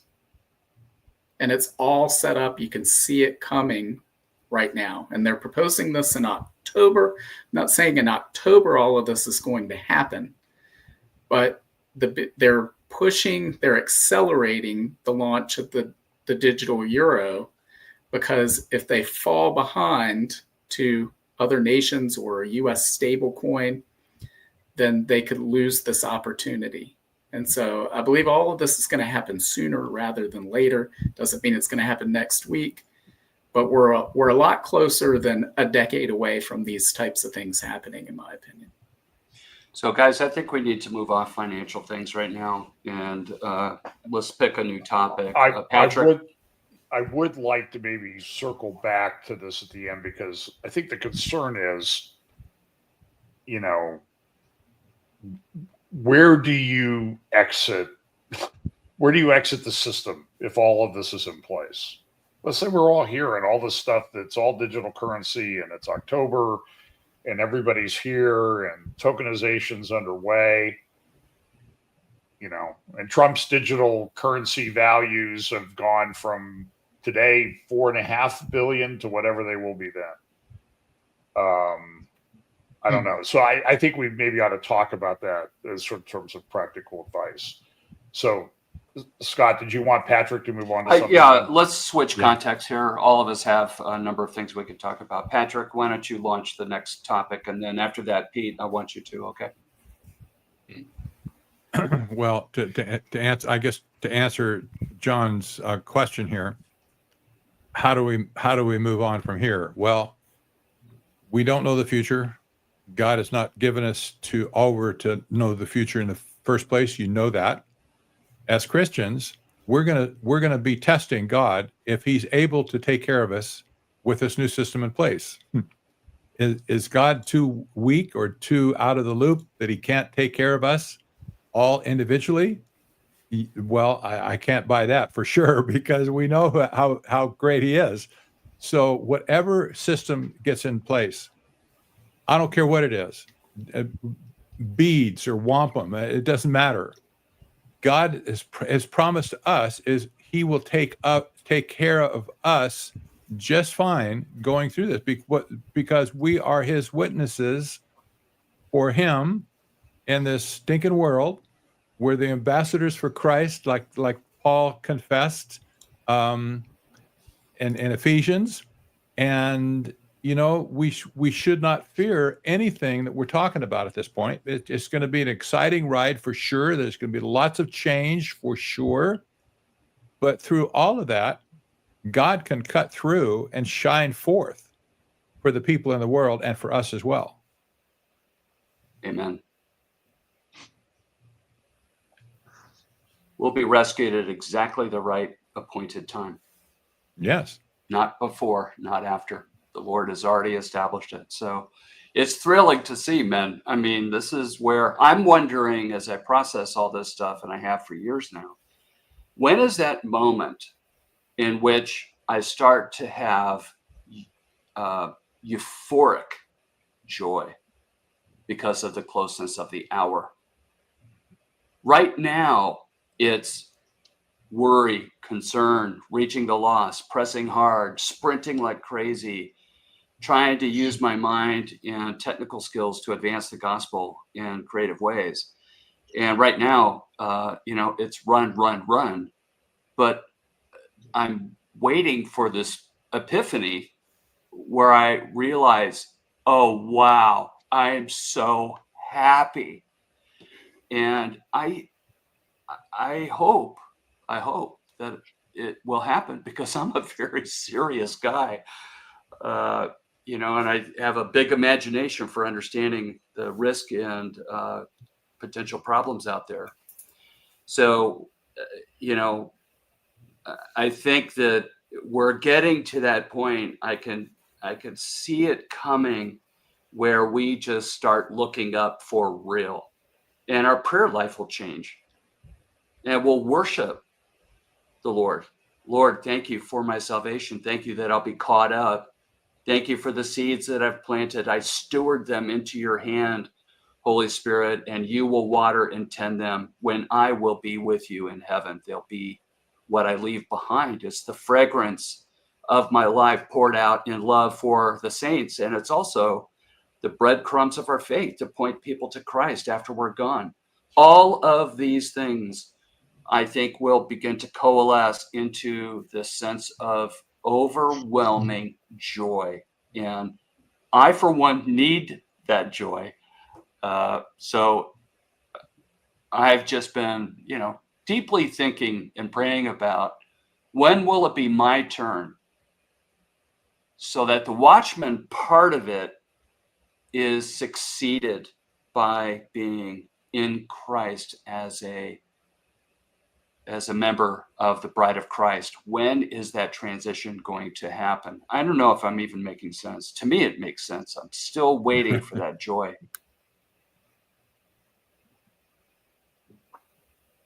I think the joy is in recognizing that we are that final generation. We're not going to know exactly when, but we're like, for the rapture, we don't have any signs for the rapture. The rapture doesn't have signs, but we are seeing the 70th week of Daniel being built, the infrastructure being built in place right before us. And I think we're starting to see the final coats of paint starting to come on. And I think that's where we should be excited. And the fact that the churches and the pulpits are silent on these issues, they won't address them, they won't talk about them. They're scared to death to talk about them, because they don't want to lose the members of their church or their organization. At the same time, they're concerned about money, because butts and seats and counting noses and all that kind of stuff has become a big business for a lot of these box type churches who just kind of pop up and they're non-denominational. They may branched off of other denominations, but now they don't even brand themselves because they just want to draw in the biggest crowd that they can because it's the most commercially viable model that they have. And yet everything they're doing, everything that the modern church today, and I'm not pointing at anyone in particular, but basically Western Christendom, is they're thinking about this from a commercial standpoint, or they're thinking about this from a business model. And this is the models that were set up by name it, claim it, the seeker sensitive, Joel Osteen kind of churches that are looking at this more as a business transaction than it is in a real religious experience or a spiritual experience. And they don't even realize that the very system that they're so enslaved to and to catering to is coming down and crumbling down around them. And now we're moving into this stage where, and I think this is maybe where we talk about the processes of it. Think back to 2020 when the medicine first came out. It was encouraged, then it was recommended, then it was strongly recommended, and then it was recommended with consequences. If you don't take it, there's going to be consequences. Then finally it was mandated. And I think that to the question about how are we going to see this, I think it's everything we're talking about now is still optional. Stablecoin, Bitcoin, all the crypto things, whether you want to only carry cash or you want to just pay in silver coins or whatever, all this stuff is optional. We're watching the transition where we're moving to where the optional is being stripped away piece by piece. And it's eventually what's going to be left is that you will be forced into the system and there's no other way out of it. Either that or you're completely cut off, and it's going to be a terrible, terrible time. Okay. Hey, Pete, did you have something you wanted to discuss or a topic you wanted to bring up? I have one thing I want to bring up with a video, but we can get to that in a minute. And I don't know if I missed it at the beginning, but I'm been, just because I was in the military for the last 20 years, I think one of the primary technologies that's grossly under observed and overlooked is all of the biometrics that we've perfected over the war on terror over the last 20 years. I noticed that in Iraq, and you have a country where everybody kind of looks the same. They don't speak your language. They're all named Muhammad. And how are you going to manage a city the size of 50,000 to 100,000 people in whatever particular city? How are you going to manage that from a military standpoint for security checkpoints, preventing terrorism, all that kind of left of bank stuff? But how do you do that if you don't know who anybody is? And so we perfected this biometrics technology, and to the point where when we didn't need to perfect it anymore, or we had exhausted it, we just were coasting in Afghanistan. We were coasting in Iraq, and toward the end there, we weren't really doing much. We were just looking about how are we going to exit? How are we getting off of this thing? But the takeaway is the biometrics and how they're going to digitize the human body or make that the primary asset by which you have cybersecurity, because now any digital transaction you do is now tied to your personal DNA, which I don't know that can be copied, that easily outside by the criminal networks. But they're going to tie that security back to the human body. They're going to tie it back to our DNA, which ties back into the biometrics, which we've been perfecting. And you're seeing this. We're going to start seeing this. And I think that's part of the normalization process. And just like the Patriot Act was brought into law in 2001, it was written back in 94. I think what we're seeing now, we're seeing the 1994 version of everything, and it's going to be enacted when the right crisis comes along, which I happen to believe is the rapture of the church. So, Pete, as a military guy, how much was this biometric stuff used, say, for example, in the fight against ISIS and the taking down of the cells and that type of thing in Mosul in Iraq? Was it used then? Oh yeah, I think in probably as early as 2008. I remember reading about this in 2008 on our classified networks that we have there, and that was a big issue, especially like Bagram, because that's where the main prison was, and they would have these guys come in and they would be arrested or brought in under certain charges or whatever. Then they were re-released once they're handed over to the Afghanis, and we'd see them again. And there's all these repeat offenders, and they eventually just like, hey, we cannot keep up with these we just need to know who these folks are in a way that makes a security sense, because they all have the same name, they all kind of look the same, they all dress the same, they all talk the same. And if you're coming in from the United States or from the UK or from other places, and there's 20 or so different ethnic tribes inside of Afghanistan, I'm just using that example, but you could go to Iraq and you'll have issues with people coming in from other countries coming in to fight. The Mujahideen, jihadi fighters are coming in from all over. They would come into Afghanistan, and we would have whole sections of prisons that held people that were from Yemen, from other parts of the Middle East, and from Europe, Muslims that had come over from there. And we didn't know how to handle all this. So this, you see the Abu Ghraib kind of scandals that erupted from that frustration. But out of that came this: we need a real method of measuring success, and the only way we can do that is if we can identify these people by something other than what they're telling us. We need their fingerprints, we need their eye scans, we need their palm prints. All of that stuff was fine-tuned in our war on terror over the last 20 years. So I think that's equally as massive as the digitization of everything in terms of currency. It's how can we control and how can we maintain security? And that all comes back to the source of all these issues we're seeing here on everything we're talking about. It comes back to the human body, and how do you take that technology, put that into the human body to control that person and to monetize that person, to digitize that person, to remove them from the image of God, the being that we've been created as, to some asset that we see in Revelation 18, where it talks about the gold, the silver. It lists through all these different things, and it current forms of currency and wealth. And you get to the very bottom, it's the souls of men. And so I think that we are part of that, and everything we're seeing is driving toward that. So I think we'll have an option up until a certain point, and then it'll become mandated. I'm hoping that the mandate comes after the crisis and not before. Okay, I'm going to play a clip right now, because I think in the military application of this, so we have a big drone plant under construction and development here in Columbus, going to employ 9,000 people. I mean, it's huge. And the building of homes and everything up in our area of Columbus is just, it's sort of mind blowing. I know it's probably a little bit different than in other parts of the country, but I'm going to play a clip.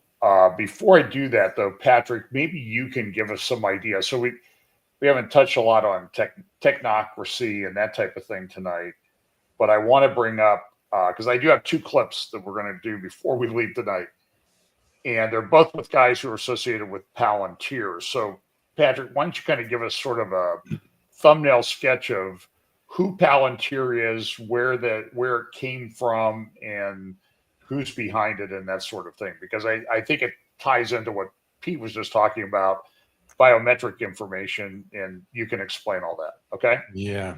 Wow. Okay. Well, Take I a just minute. happen to have a study on Palantir and Alex Karp and Peter Thiel in my hand right now. I'm writing a book about this topic, so it's fresh in my mind. Basically, Palantir was created by Peter Thiel and Alex Karp, but there was one other co-founder, circa 2000. I think it was 2003 or 4, and their first client was the CIA, and they had their first infusion of money from the CIA as well. The CIA's venture capital firm, In-Q-Tel, dropped angel money, if you will, into Palantir. So Palantir got a start digesting the plans and the architecture that the CIA wanted to put in place in the first place. And they could do that because they outsourced it, if you will. It wasn't illegal. It wasn't legal for them to do those things internally as a government agency. So they gave it to Palantir. Palantir did a great job. I'm saying that sarcastically.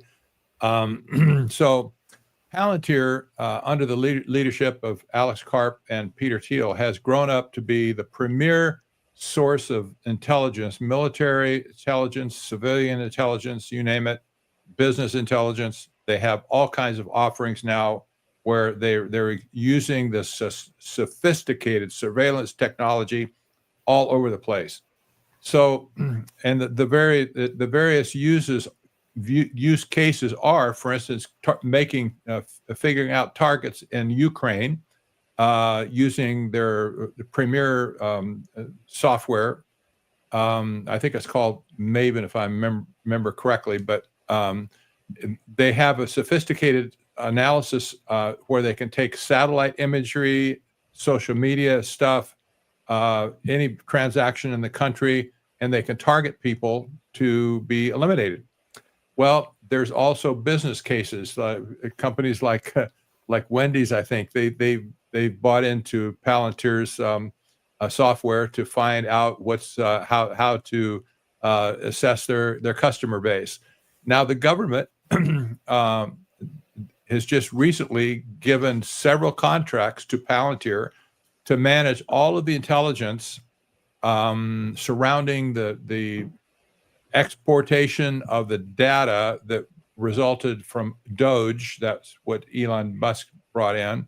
And his lieutenants came into these agencies and established the data flows into the cloud from like the Department of Treasury and HHS and so on. And so now Palantir has been selected to be the overarching control mechanism to take all that data and make sense out of it. I have to say to weaponize it against the American people, but I won't say it exactly like that, but you get my point. So Palantir and Peter Thiel especially, you have a guy here that's been the chief architect of this technocracy takeover in Washington, D.C. That's my opinion. And I think I can prove that when I write my book, especially. But this guy has a long history. He's a master strategist. He's brought in every conceivable aspect you can imagine into his plan. So there you go. Let's roll your clip, I guess. Okay. Well, I want to sort of preface that with, some of the things that Palantir is doing. Palantir has been heavily involved in Ukraine, and maybe Britt, you've talked a lot about drones and that type of thing. The one thing that I think we don't get from the Ukraine-Russia war is the massive amount, and Ukraine is vastly outnumbered by Russia. But Russia's making extremely slow advance. I mean, I think somebody projected it out. If they moved at the rate they're moving, they would take over all of Ukraine in about 100 years. It's a pretty slow advance, partly because of the technology that Ukraine has been developing and using, and we've seen some amazing uses of that. But the one thing that Ukraine has developed, I can't remember who I heard say this, that this incredibly valuable asset that Ukraine has developed is real-time digital battlefield data about how soldiers act, react, interact, move, and that type of thing. And so Ukraine is hoovering up that data, processing through AI tools that they've developed, and they're able to change the drones on the fly. So, Britt, what's your comment on that? Well, I don't have any specifics on that directly, but as we go through these technologies advancing, we're going to see more and more of that. We're going to see AI onboarded onto these drones, learning on the battlefield, adapting on the battlefield. And this is just a constant flywheel of innovation is what we're seeing. So it changes all the time on both sides. Both Russia and Ukraine are adapting. This is why we see this stalemate seemingly in Ukraine. I mean, it's been 3.5 years. And so, I would expect that to continue until eventually one nation or group of nations just has a breakout in the area of drones and drone swarms. Okay, well, I'm going to play a clip now of Alex Karp. This was earlier this year at the Reagan Defense Forum. I have to find it on here. Give me 1 second. go.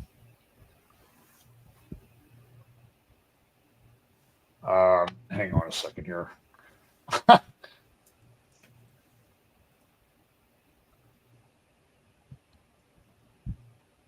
Let's see. Okay, I think this will work. Here we go. Dr. Karp, did I see you want to get in well, there? no, just so everyone apologize, the acoustics are weird, so I can't, if I don't address what you said, it's because we can't hear it. But in any case, I as an unhappy Democrat with maybe one rep that I agree with in the whole world besides Senator Fetterman, I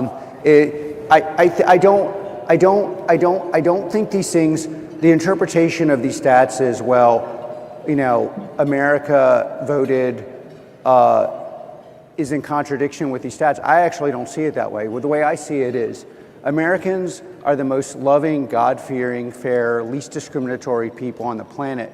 And they want to know that if you're waking up and thinking about harming American citizens, or if American citizens are taken hostage and kept in dungeons, or if you're a foreign power sending fentanyl to poison our people, something really bad is going to happen to you and your friends and your cousins and your bank account and your mistress and whoever was involved.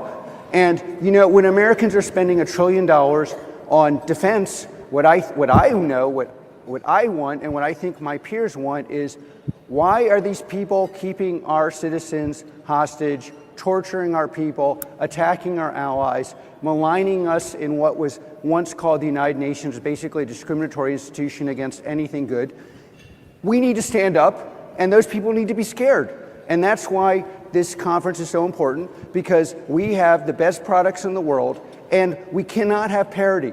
Our adversaries do not have our moral compunction. If it's even, they will take advantage of our niceness, kindness, our desire to be at home in Nebraska or New Hampshire or wherever we live in our peaceful environments.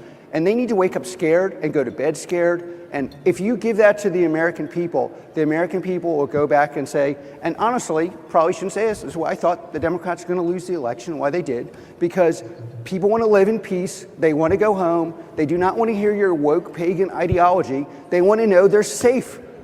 And safe means that the other person is scared. That's how you make someone safe. And the average American person understands this. Unfortunately, many of the intellectually captured institutions funneled and intellectually owned by the Berkeley faculty do not. And that's what they want. It's sure as hell what I want. And that's what Palantir and all the people in this room, I hope, we're here to serve the American people. And my version of service is the soldiers are happier, the enemies are scared, and Americans go back to enjoying the fact that we're the only one with a real tech scene in this country, and we're going to win everything. Okay, what do you think? I think he's right. Most Americans want to be safe. I'd rather be free. And I think that's why we're seeing a lot of freedom and liberty erode away, is because people are just allowing this to happen. They're not resisting these things. Yeah, so that's my thoughts. Others? This is a very clever ploy to gain sympathy to the audience, for sure, because America was not built on safety. Not at all. The safety of the common good of the people. This is a false construct, in my opinion. And I don't care how sincere he appears talking about, well, this is what the American people want. I'm sorry, it's not what he's not speaking for all Americans, for sure. But he's building this case that his products alone can keep us safe at home if we just give him the reins to surveil everything and everybody in the system nonstop, 24/7. You'll be safe, all right, but you won't be free. You'll be caught like a bug in the bug machine outside the goes zap, zap, zap. And so this is not what we want, folks. It's just not what we want. But so I hate to use the term play devil's advocate when we're having a discussion about Bible prophecy, but I mean, we do. So Pete, you're the military guy. Do you want the other side to fear you that you might have superior weapons or technology? Look, I'm going to be honest with you. I don't like this, but I feel that this is a massive quandary as we move forward because none of this is stopping. Nobody is shutting this down. I don't see that happening. Maybe somebody will pull the switch someplace. I don't know. But Pete, what do you think about what Alex Karp had to say? Well, it's a double-edged sword. I mean, you can't have security without the measures to implement both the proactive and the reactive um, constraints surrounding whatever the policy is going to be on that. But it is going to limit liberty. It's going to impose its claws, teeth, whatever, into our freedom that we have here, our constitutional freedom. It has to in order to be implemented. So it doesn't matter, in my opinion, it doesn't matter why some law is passed, like the Patriot Act, for example. It doesn't matter the justification behind it. I mean, I think right now they're going to use whatever incident they have to try and get something passed through. And we are doing exactly what Ben Franklin said not to do. That we are trading our freedom for our security. And it's a slippery slope, double-edged sword, whatever you want to call it. But you can't have one without the other. So we can't be this strong, massive nation if we are not united by some type of a monotheistic. We all believe the same type of thing about everything, about our culture, like a mono. I'm trying to think of the word monotheistic, but it's not monotheistic. But we had a singular culture, and we were all kind of the same kind of people, had the same religion, same history. I think that we wouldn't need the stringence of limiting our freedom clamped on us too tightly because we all kind of want the same thing. We all want to survive and want to thrive as the most powerful nation. But when you have a melting pot like we do, when you have people coming in from every corner of the world and they're bringing in all their own ideas and they're bringing in their own agendas, the only way that we're going to even project strength as a nation and under the system that we have is either under the Constitution, which equal rights under the law, or it's going to be some top-down government-imposed security measures that are now forced on everybody, like everybody having to convert over to CDs from cassette tapes. I mean, it wasn't like anybody held a gun to anybody's head and said, you have to change all your cassette tapes for CDs. And this is dating myself, a couple decades, but it happened because the options ran out. You couldn't buy cassette tapes anymore. You had to buy CDs if you wanted to listen to your favorite band or whatever it is you want to. So I think it's just going to move. It's going to continue to keep moving into that direction where you can't use cash anywhere. And it's already happening in a lot of places that they won't accept cash. And so eventually we'll have to go to credit cards, debit cards, and then every transaction will be monitored and measured. Even though they haven't officially done away with currency, they're going to let the private market dictate those terms of each transaction by their own corporate policies. And the government's going to say, well, look, that's free market capitalism. We're letting the system play out. But that's exactly the system they want to play out. They're encouraging that so that everybody does move off of tangible of currencies, fiat or otherwise, and moving it onto some system that they can control and manipulate. I think that's the biggest danger about digital is that you can rewrite, edit, manipulate.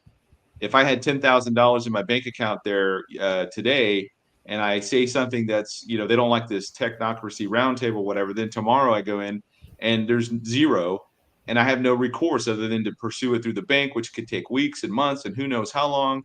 And that's where the government has the leverage over, is that they can wait us out. We can't go weeks without groceries or weeks without paying rent or other things. So I think it's going to be forced on. It's increasingly being forced upon us, this change across everything. It's just now that we're starting to see where we're moving in from the strongly recommended to now we're starting to see the mandatory across all the different spectrums, whether we're talking about travel, commerce, national security, all of that. We're transitioning from optional to now it's going to start being mandatory and forced upon us. Yeah. Hey, Scott, what do you think? Look, I'll be honest with you. Everybody else in the world has technology.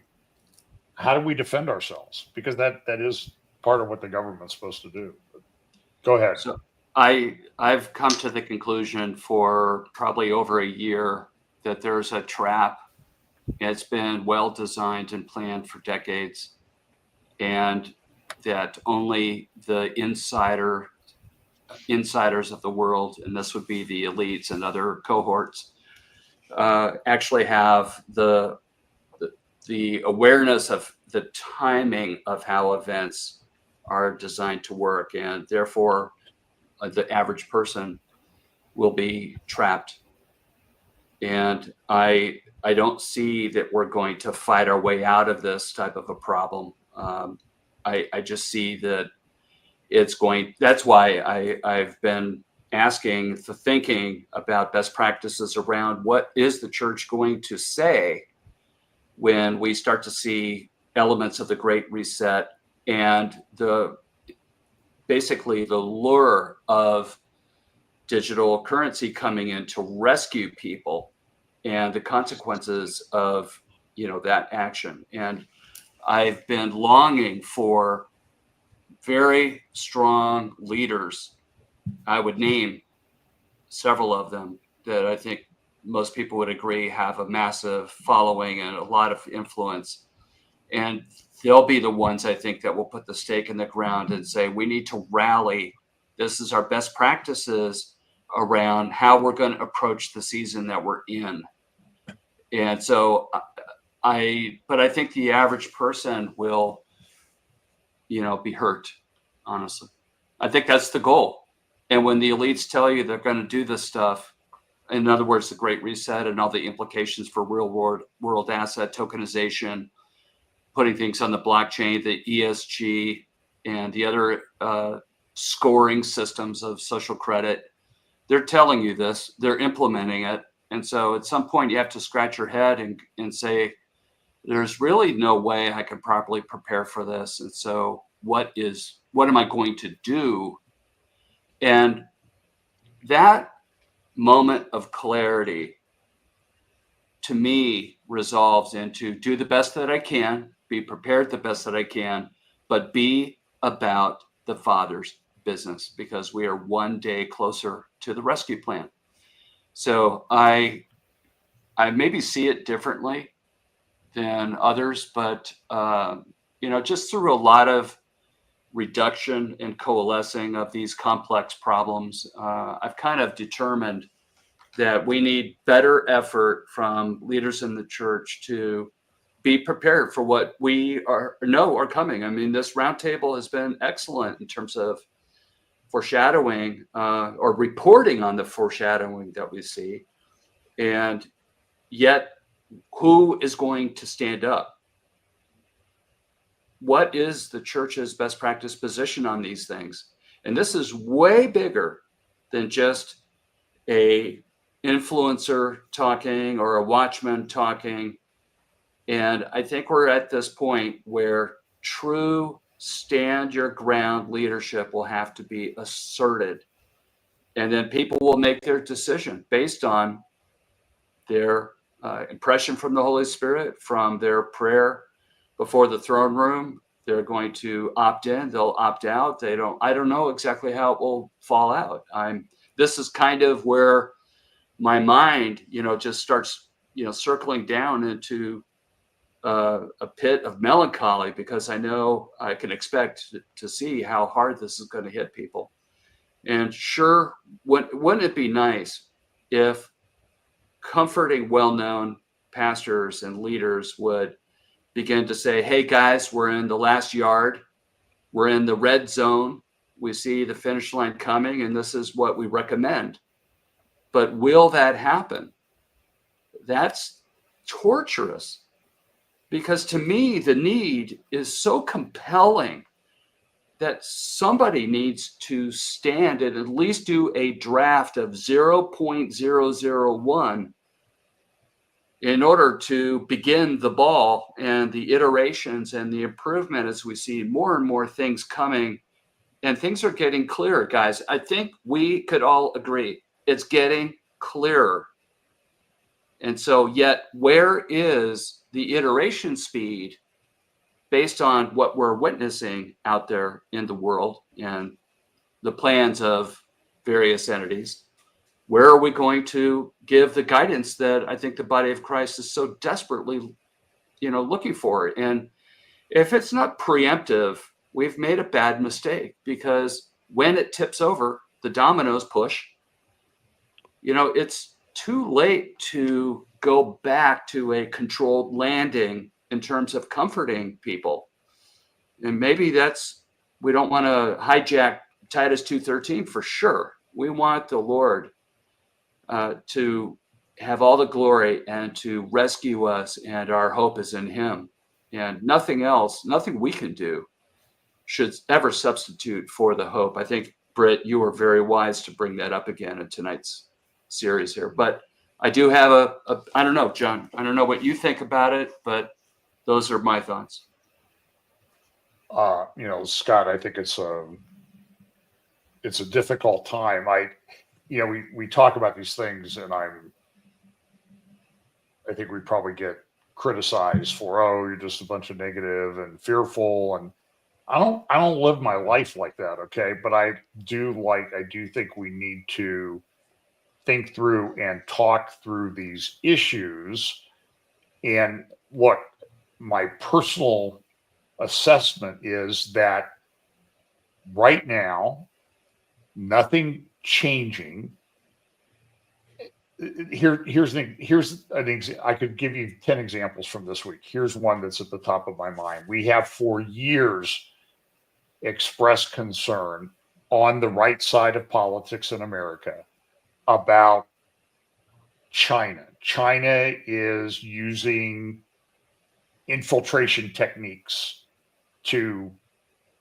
they're our enemy. They're not our friend. And then I heard the other day a professor from Liberty University say, we need to make it a world where, China can have its spheres of influence. This is lunacy in my mind. It doesn't make any sense that we do this. On the other token, we say, we don't want Chinese chips on all of our stuff, which I agree with that. We want to root that out. But now we turn around and we're selling NVIDIA chips to China because we're getting a 15% tariff on them. It doesn't make any sense to me. And so my conclusion from this is, you need to think through these things, but I just don't see this being stopped or rolled back. And I know that sounds really negative, but I think it's on a progression. The question is how fast. John, I think one of the things, look, I know it's negative sometimes, and I like to do our commercial breaks, and we all love to do that for perspective and hope. But the thing is, this prophecy roundtable provides the green room experience. I mean, the way that you've self-described what it is we're doing here, our audience gets to look into how we talk to each other. We're not really talking to the audience right now. We're talking between ourselves, and the way I kind of think of it. And that's why, I think this is very unusual. It's very rare that we do this type of episode. And yes, it's dark sometimes, but the thing is, we're also working out, our thoughts here so that we can best equip the Watchman community, especially in the body of Christ, at a larger level here for what we see coming. So I commend you for this live stream. Okay. So look, we've been at it for 2 hours and 3 minutes, and I think it's probably time to kind of bring it in for a landing. I do have some clips. I think that either we'll all get together and talk about them, or we'll get together in groups of 2 or 3 and talk about them on other live streams or podcasts. I do have extended clips of Peter Thiel, who's one of the other guys behind Palantir, incredibly influential, talking. He's been talking a lot for months, if you just track him, about the Antichrist in Armageddon. And he claims to be a Christian, although his lifestyle seems to indicate otherwise. So I think we'll save that for a future time. So let's start with Pete, and let's just do a little wrap up of what you want to leave everybody with tonight. Well, if it's like anything that we go through in our daily lives, we all go through trials and struggles, some more than others. And each time that happens, we just kind of are come down to the binary choice of either we let this crisis, this event destroy us, or we let it refine us and make us better because of it. And I think that we all collectively believe that we are the last generation. None of us would probably agree on exactly when that's going to happen, and that's okay. But we can see the writing on the wall, and we can see everything being built before us, and it's everything the Bible's already described, saying this is what the world's going to look like in the end. And so I think the fact that we have this roundtable, that we're addressing these issues in a public format, even though we are talking like we are talking amongst ourselves, I think we have to come down to that decision as a body, a collective body of believers. Do we allow this darkening times to destroy us, to silence us, to shut our voices out, or do we recognize the significance of the times in which we live and rise up like the people that God's called us to be? And I think if you were to take just you pick a denomination, but if you just had that one denomination begin to speak out on an issue across the United States, I think you would start to see traction on a lot of other things, and other churches would begin to stand up. That's the last thing they want the churches to do, is to stand up and take a stand like, we had in California with a lot of the, Jack Hibbs and John MacArthur's churches and other major churches that refused to shut down in 2020. Imagine a whole country full of churches like that say, no, we're not doing that because that's against the Bible. And we're going to protest, but we're going to protest peacefully and legally. And we're going to use the rule of law to try and slow down or thwart whatever these, massive changes that the government's continually trying to push down on the society. But we don't see that. And so what we're left is a remnant of watchmen believers in this community. And we are doing our level best, I think, to reach our family and friends and churches to the point that it's kind of annoying, and it's good. That should be that way, because you know what? When it happens, it'll be that much more obvious and that much more evident to anybody that is left behind, that, just like Jesus said in John 10, I think 13, we said that I tell you these things, or 19, I tell you these things beforehand so that when they happen, you'll know. And so we're talking about these things beforehand so that when it happens, people will know that this is exactly what the Bible said all along. And they're not going to be wowed by the supernatural components or the technological components to all the new changes we're seeing about 2030 and everything that's happening between now and 2030. New technologies coming out every day. Everybody's like, whoa, this is amazing. Amazon's got this new wristwatch, whatever thing coming out that basically is your own personal AI agent. It's all this stuff. It's not designed to impress us. We should be pointing at that and saying, look, that's what the Bible said that was going to happen a long time ago. We're seeing this being built right now. And it should be a wake-up call. And I think that as Christians begin to wake up and realize this, they become very vocal. And that's the last thing governments and Satan and his forces want to happen. So I think we need to keep preparing by being bold in our faith, talking about these things, sharing these things with our family, because right now I feel like the only thing that's going to be able to counter the great delusion that's going to come on the backside of the rapture is the fact that we're talking about these things beforehand, and that is where the strength in that is, that the Bible says it's already happened, it's already been predicted, and when it happens, that's only strengthening what the Bible's position is on that. So okay, let's go to Britt. Yeah, I would agree. I would say as Christians, we shouldn't be fearful or worried about any of the things we've talked about tonight or any of the other things that we see coming upon the world, there should be two emotions that we should be feeling very strongly right now. One is joy and knowing how close we are to the return of Jesus Christ, how close it is to Jesus coming back for the church. So if you're a born again Christian, if you know him, you should be filled with joy knowing each day we're getting closer to that point in time. You should also be filled with this overwhelming sense of urgency. And so we should be doing what Pete just said, planting seeds, telling people about these signs, telling people what the Bible says.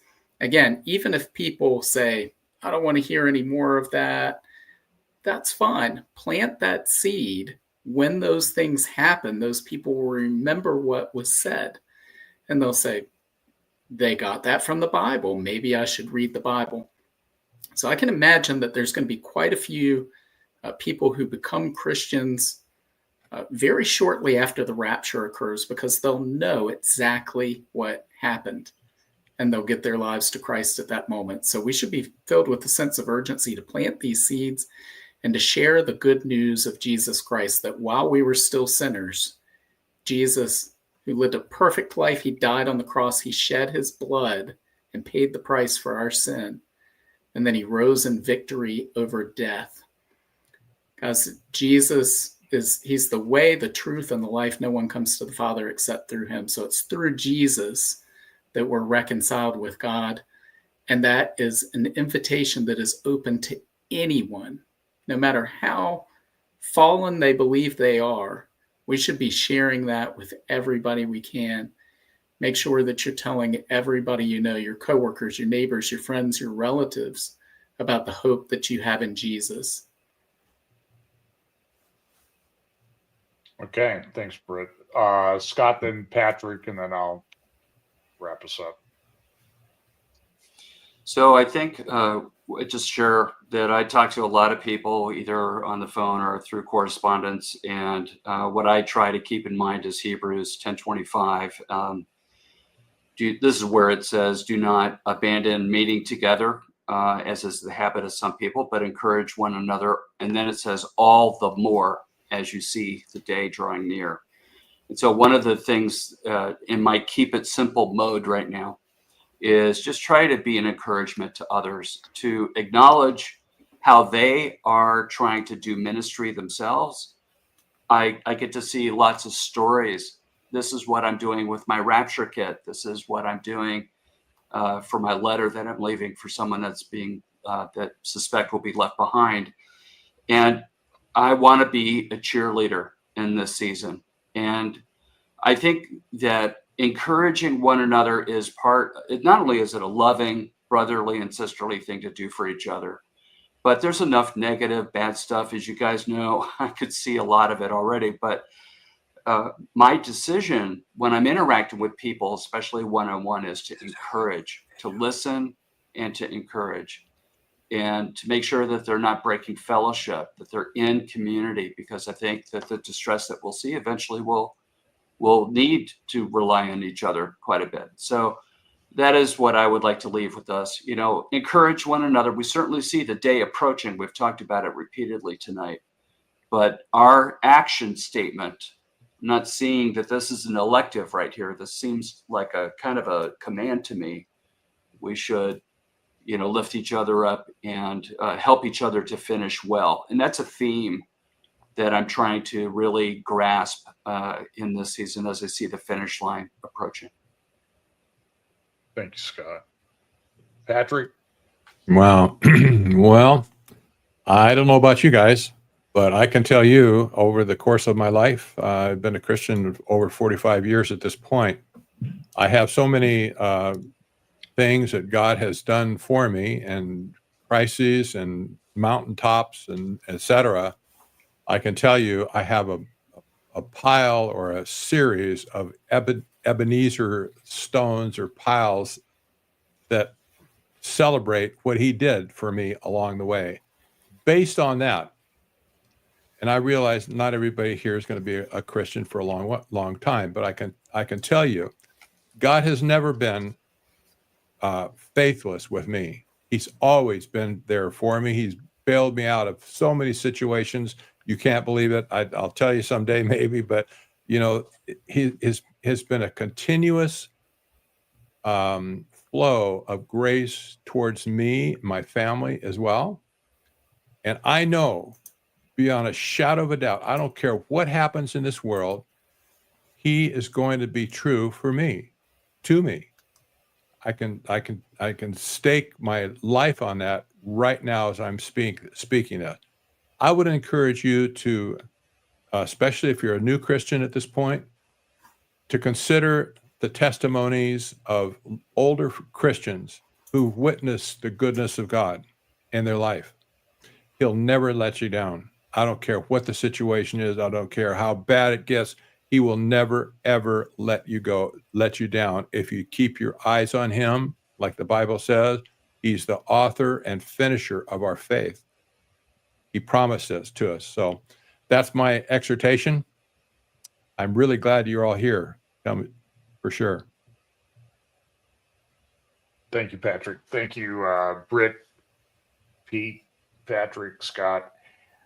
Let me just make a couple comments. I always feel at the end of these that we've not resolved the issue, and I think the issue is to many extent irresolvable at this point. We know that Jesus is coming back, and we look forward to that, and we look forward to him cleaning up this mess. That the world is a mess. And I personally don't live in fear. I want to be, I think we should all want to be wise people who understand what's happening in the world in instructing, as it says in Daniel, the wise will understand and instruct many. And I think we want to be that. So we have to be in the scripture. We have to be looking at things. And I think it's important that we have discussions like this. I do think that we're sort of, I think back to the pattern of what happened when Jesus came the first time. A lot of people didn't get it. A lot of people did or thought they did, and then they left. And we need to be careful about getting discouraged and sort of drifting away. But I do think we're on the cusp of a lot of things that we will be saying, or someone will be saying, this is that which was prophesied. This is a fulfillment of that which was prophesied. I mean, I think there's so many lines of this that are coming, and I think we need to be aware and sensitive of that and use that as an evangelistic tool. I know you guys get this. I get things all the time from people. Wow, I listened to you and I found the Lord, and I'm not sure how that happens. That's a God thing. And so we are very grateful for those when they happen. Again, thank you for listening to Roundtable. Like, share, subscribe on the different platforms that you're listening to. We'll be doing this again, probably, we try to target it about 5-6 weeks down the road. We'll see what schedules look like. Although I'm thinking with 6 weeks down the road, that's close to when I'm in Israel. So I don't know. We'll see. Maybe we can do this from Israel. I don't know. But again, thank you so much. Be in prayer for all of us. Be in prayer for each other. Continue to fellowship with each other. Stay in the Word. And thank you. And guys, I'll say goodbye to you. And good night, everyone. Thank you so much for listening.